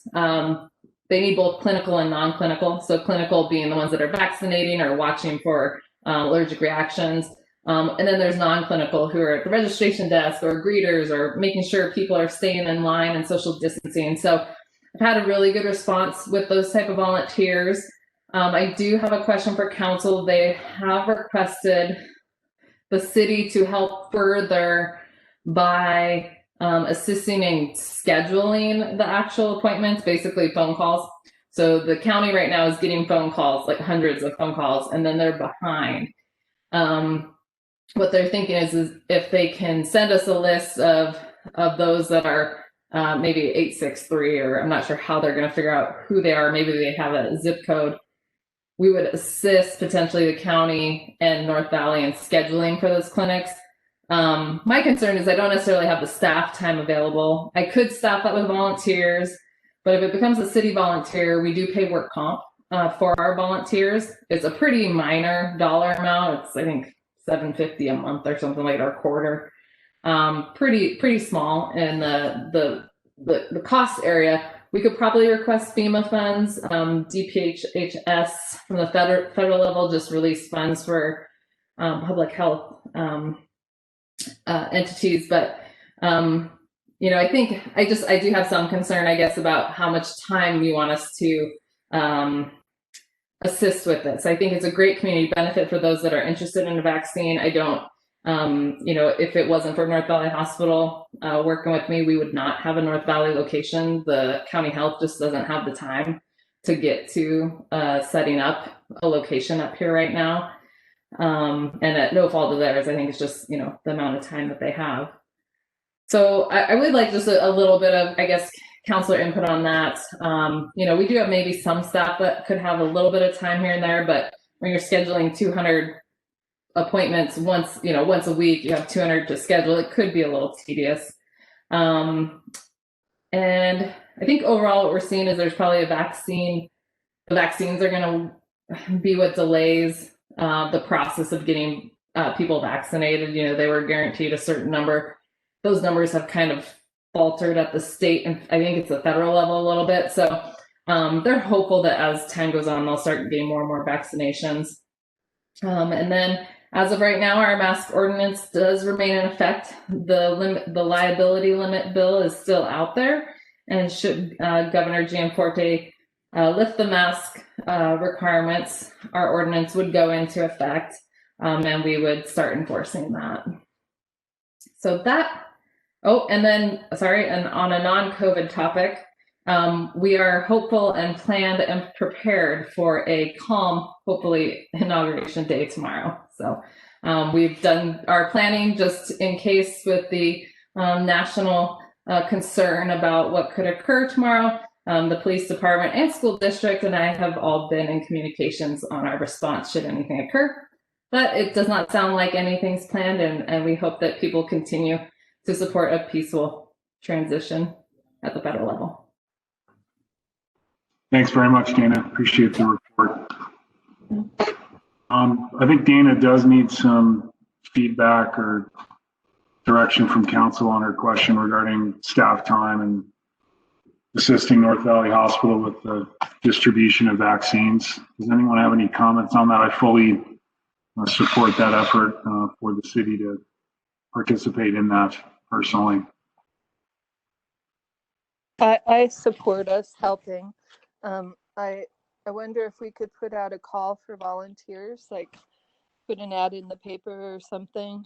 Or the only other thing is there's no patient interaction, right? It's only just phone contact, so people don't risk getting the virus by helping, correct? That's correct, Rebecca. So we have different lists. We have ones that are going to be at the clinics, and then these ones don't necessarily have to be there. We will have some trainings though, but it's pretty low risk. I would say I have a really good list of volunteers. Our community has come together. I was just thinking I'd be handing the list over to North Valley, but sounds like they want a little more support from myself and the city, and I'm completely for it. I just want to make sure it's your policy that you'd like me to work on that with them. Well, I would. I think it would help us get caught up on that for the people that feel comfortable with vaccinations.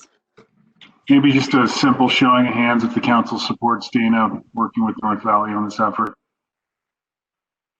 Thanks, Dana, very much. I guess my only comment would be support as we can. Yes. It's don't commit to more than we have staff time for, and don't overburden our staff to do it. But where we can lend a hand, let's do it. That would be my comment. Thank you. I appreciate it. Totally agree. Thanks, Dana. We will move on to item 9. Any other comments on COVID-19 this evening? We'll move on to item 9B of a letter from Mr. Craven requesting the speed limit on 93 West from basically where you drop off from State Park Road coming into town, all the way to City Hall to be petitioned for 25 miles per hour.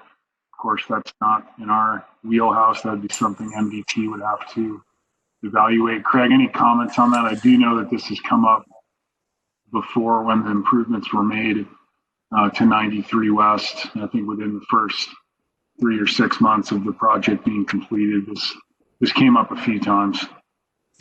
Yeah, we did request MDT reduce the speed limit, and they actually have. It used to be 45 miles an hour, essentially from Murray west, or maybe just slightly west of Murray. Nonetheless, the process for MDT, anytime there's a speed limit reduction requested, is they do what's called a speed study. They did come out, they did a speed study, and they reduced the speed limit to 35 miles an hour all the way to Fairway Drive. And so this would require another request and another speed study. However, I would gather, since there was a speed study done I think it was probably about 2 years ago, it's unlikely that they're going to reduce it from 35 to 25 because they did just reevaluate it. Okay. Any comments from the council? Steve? If we're talking about safety, I think the thing that would make that whole section safer is if we had a better crosswalk at I think that's Ramsey by the cemetery, a more visible crosswalk, and definitely a more visible crosswalk at Caro. I don't even think there's a crosswalk at all at Caro crossing the street there. The speed limit I think is okay. It's the issue is that, and there's a separated sidewalk on both sides, but the crosswalks are really not easy to see. And I think we should deal with it because on the tree committee, there was an oversized truck that took out a bunch of trees because it was going so fast through there. And it kind of went up on one of the sidewalks, and Jen had to kind of figure out who had done that. And if anybody had been on the sidewalk, it would have been a disaster. So maybe we should have just another conversation with the DOT about more measures that could happen. If it's, Craig, did you say it's been 2 years since they did that? Maybe it was 2 years ago that we requested it, and about a year ago that they finished it. Oh, they did finish it a year ago. Yeah, because this is the second time I've heard of safety issues. And I think you do go really fast when you're coming out from like Olney into town. It is like a pretty quick clip that you're going. Anyways, I would be supportive of just asking if there's any other mitigation that we could do.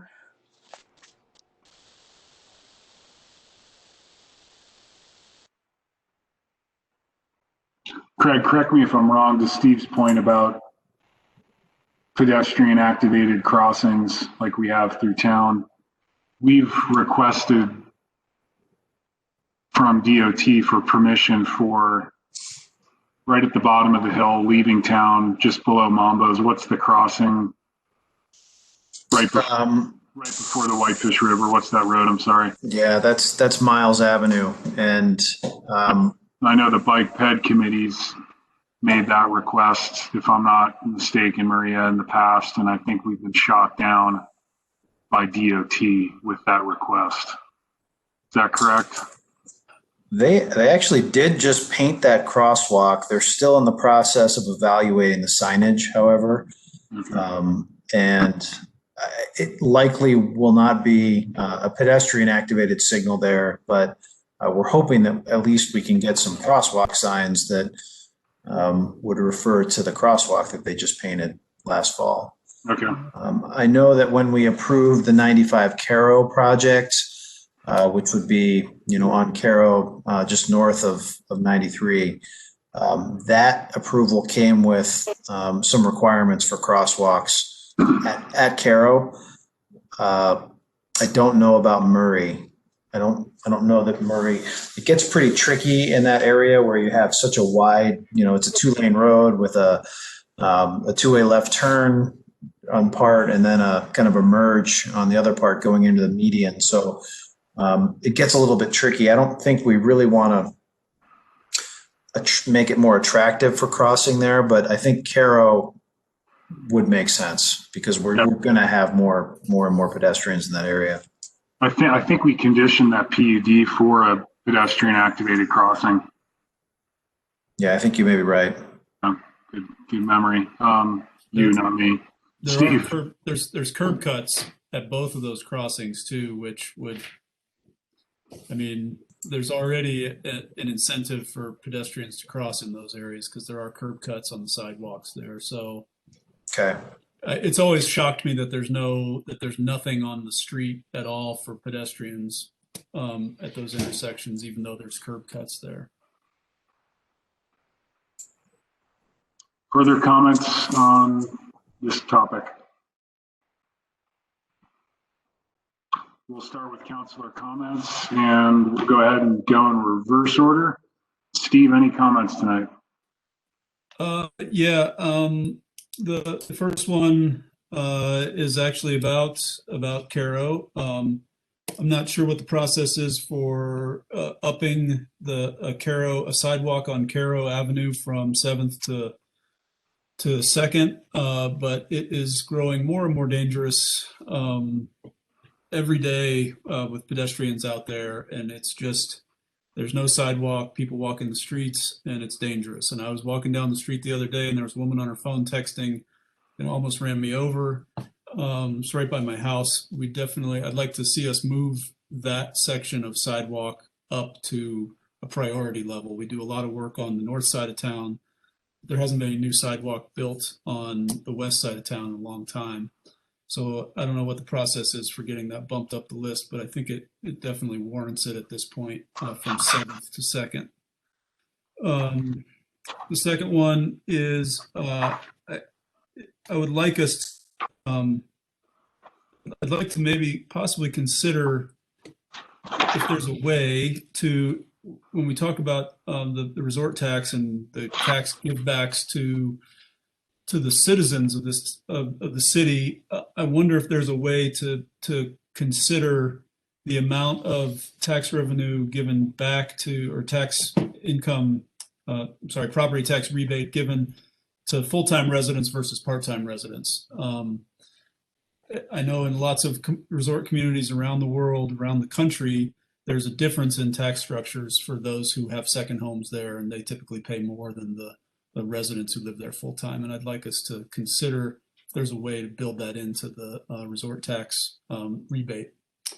Anyway, that's all I have. I also just want to say, I was thinking about the other day, I can't believe I've only been on city council for just over a year. It feels like it's been longer than that. This past year has been quite an experience. And I just want to thank all of you for your steady leadership, mentoring, and definitely a shout out to all the city staff who have weathered this storm with us. It's been quite a ride for this last year. Thank you. Steve, I'll comment on your concern about Caro Avenue real briefly, and Craig certainly chime in if I'm off base, but we've dealt with this same concern in other parts of town over the years I've sat up here, and the more recent one being Texas Avenue that again lacks a sidewalk. And when we consider and prioritize sidewalk improvements, we have 3 districts in town.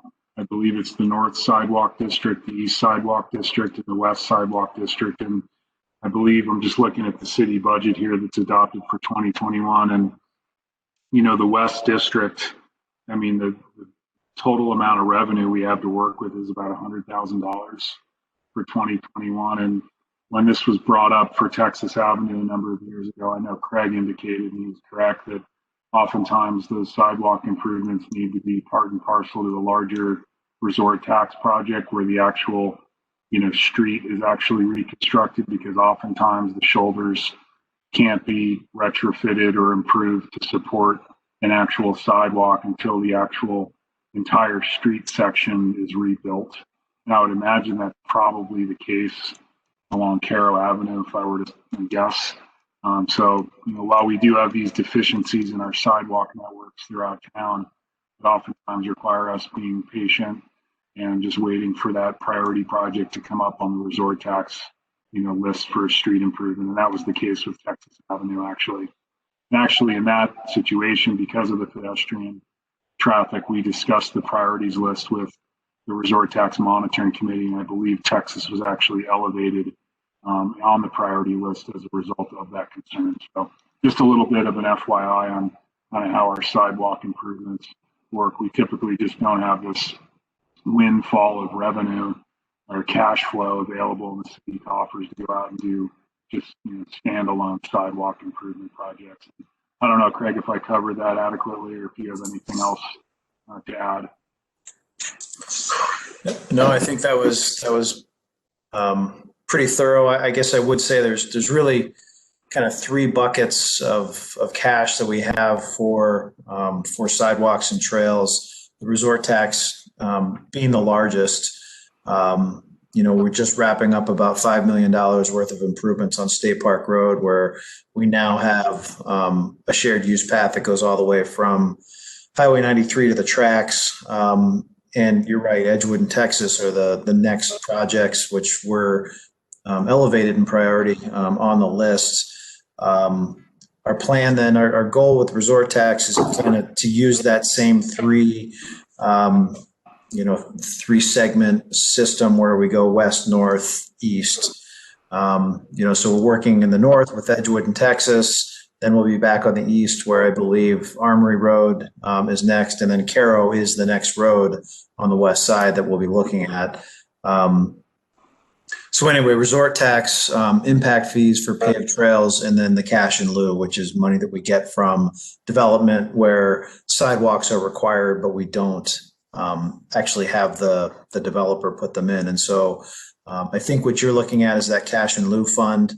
And you're right, the West District is probably one of the lower of the three. And it does wind up costing quite a bit of money just to put sidewalks in when we don't do it with a complete road reconstruction. So by all means, we can look at this. And if we want to consider making that a priority for a 22 or 23 budget cycle, we can do so. But the resort tax likely wouldn't hit that until I think 2025. Thanks, Craig. Hopefully that was helpful, Steve. And Councilor Davis, comments tonight. Yeah, I wanted to take this opportunity to discuss the idea of composting or food waste recycling that we've heard come up 2 or 3 times in the meeting already tonight. And I know as the council's representative on the Climate Action Plan Committee, this idea is something that has been discussed at length lately in light of some of the discussions around recycling. So food waste recycling and composting, there is at least one company in town that takes food waste and diverts it instead of going to the landfill, composts it in a commercial center, and which in turn gets sold and reused with some of the local farmers. And in my opinion, it's something that can really help take a lot of waste out of the landfill. It's great for the environment and has other benefits. And I think it's a great idea, and I think it's something that the community would have a lot of support of. Now, I definitely agree with the fact that it's not a part of any of the RFPs or anything that we're doing relating to recycling, as it's big and important. We need to make sure to get that done. But I did want to ask if maybe the council, might be interested or willing to consider if a proposal, if there was a central compost drop-off at this new recycling center. And I certainly didn't make up the idea. I know frankly, more complex facilities exist already today in Missoula and Bozeman and Red Lodge, to name a few.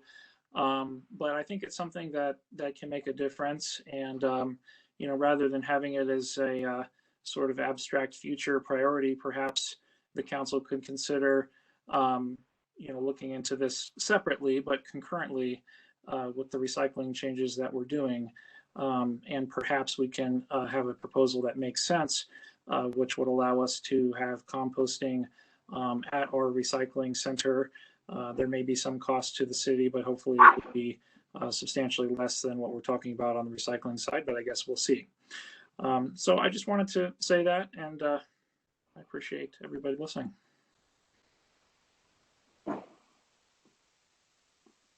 Craig, does the language in the RFP address at least the future needs for what Ben's discussing?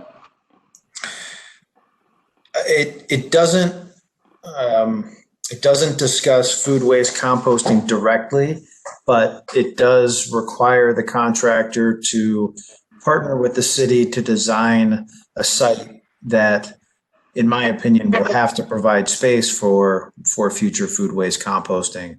So it doesn't necessarily discuss it directly, but as part of the process, it'll be kind of interwoven into the design.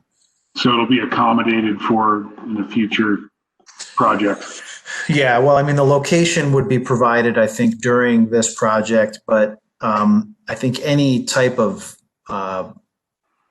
solicitation for a vendor to provide composting service would be another RFP or another invitation to bid. I think we're talking about two totally separate and distinct types of businesses. Ben, is your main desire right now just to ensure that we identify that enough room is going to be provided at that facility to accommodate that at some point down the road? Well, yes, but I also, and again, I would reiterate, the plastic and cardboard and all that recycling is certainly the top priority, but it seems to me like perhaps we could consider a separate, I guess it's an RFP or something, to do that service rather than it being, an optional future thing for forever. Any comments on that, Craig or Dana? Yeah, I mean, I think no matter, whatever we do, we would have to provide an RFP or some type of an invitation. I mean, I think just to allow, as valuable as the service is, I think to allow one single food waste, composting contractor to use city property in the future central recycling site is going to be pretty risky. So if we're looking to entertain the option to have a central drop-off site right now, I think it would need to go out for another RFP. Yep, and I would echo what Craig said on that. We would have to go through our process, looking for bids on individuals or businesses that would like to maintain that site. One thing to just remember with recycling, which we used to have it covered under Republic's contract, we're going to have to charge a fee for just the central recycling site. We are going to have to charge a fee for a compost site. So we unfortunately don't print money. If I could find a tree, that'd be great, but haven't found a money tree yet. So we have to pass on the cost. We have to have a revenue supporting these programs because whoever provides the central recycling site will charge us for that service, and same with the composting. So I think we just have to be prepared. We can offer these, but for it to be central and not a customer contract with a private business who, I sign up for Dirt Rich, I have that relationship. This becomes a community program, which is fine if that's the policy direction. But I just want to make it clear that there's going to be costs associated for all community members for that. And I know there are businesses that are already contracting directly with Dirt Rich. But I just want to bring that part up. But yeah, I think we would probably go out for a bid or RFP, however that might be, for a drop-off site. And again, we'd have to deal with how do you manage contamination. We know garbage is an issue at a recycling site, and I can imagine they might utilize the compost bin similarly, but maybe not. We'll have cameras hopefully included in our design, and so we can try to identify people, but it can be very difficult, as we know. Cameras aren't always reliable. So that's just my comments, but it would be great to have it as a council goal maybe, since we have a lot of other projects we're working on. And I think that that's where this is an appropriate, conversation to whether we add it now or we add it in spring to put it on the list. Ben, are you okay if we just keep it in front of us and plan to talk about it at our council retreat when we set goals?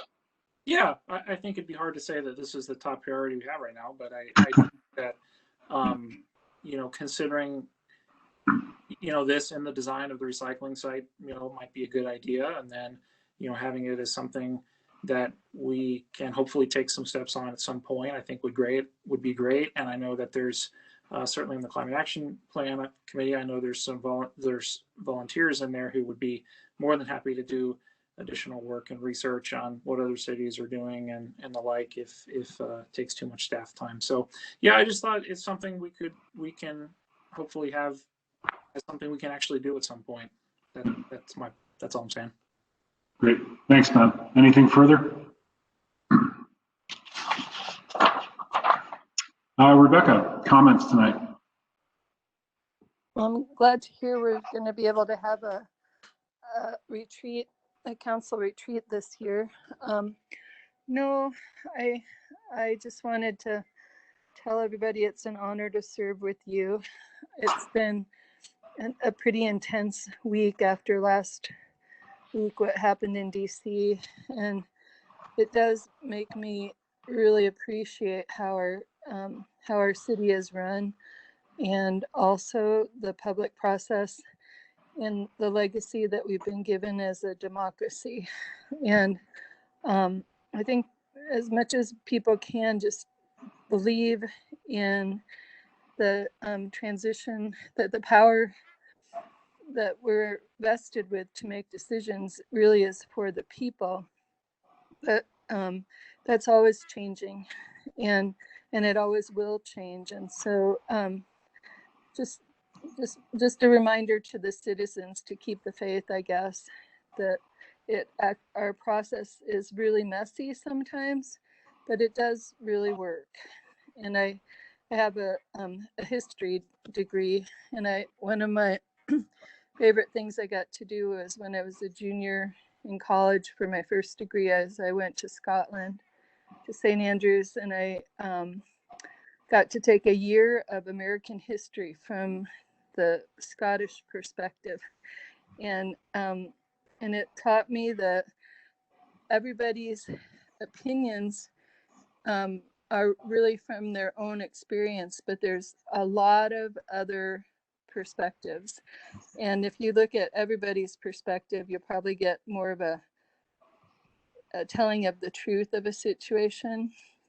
And so we're sort of entrenched as a community sometimes and as a nation right now, but kind of lifting that up to something better and more hopeful, I think, is really important in the next year. So thank you all for being such great public servants, and especially to the staff for making sure that we're legal and appropriate in all of our dealings. All right, thank you. Thanks, Rebecca. Nice comments. Councillor Hennon. I don't have any comment this evening, Mr. Mayor. Thank you, Ryan. And last but not least, Councillor Fury. No comment tonight. Thanks, everyone. Thank you, Andy. I had one question for Maria. Maria, I think you and I exchanged a few emails months ago when Doug Adams was trying to contact us about the Roy Duff Armory building and the memorial plaques that were never installed at that at the building. I ran into Doug up in Haskell a couple weeks ago, and he picked my brain about it. I really don't know the history of that project and why it's stalled out, but can you just provide me a brief, or the council a brief update? And is there a plan in place to ultimately get those plaques installed? Sure. I did do some research into it, and it was installed with some turnover, I believe, at the council level. And the park board, I did bring it to the park board's attention. We had some other things we were dealing with at that time, and so they put it on a future goal list. And currently, we're working on it with our park sign master plan, which we have started with a consultant. We're getting a contract in place, and we're going to begin presenting to the park board a comprehensive plan for all of our signs, included in that being the monument signs at Armory, to see what they want to do with those. You're muted.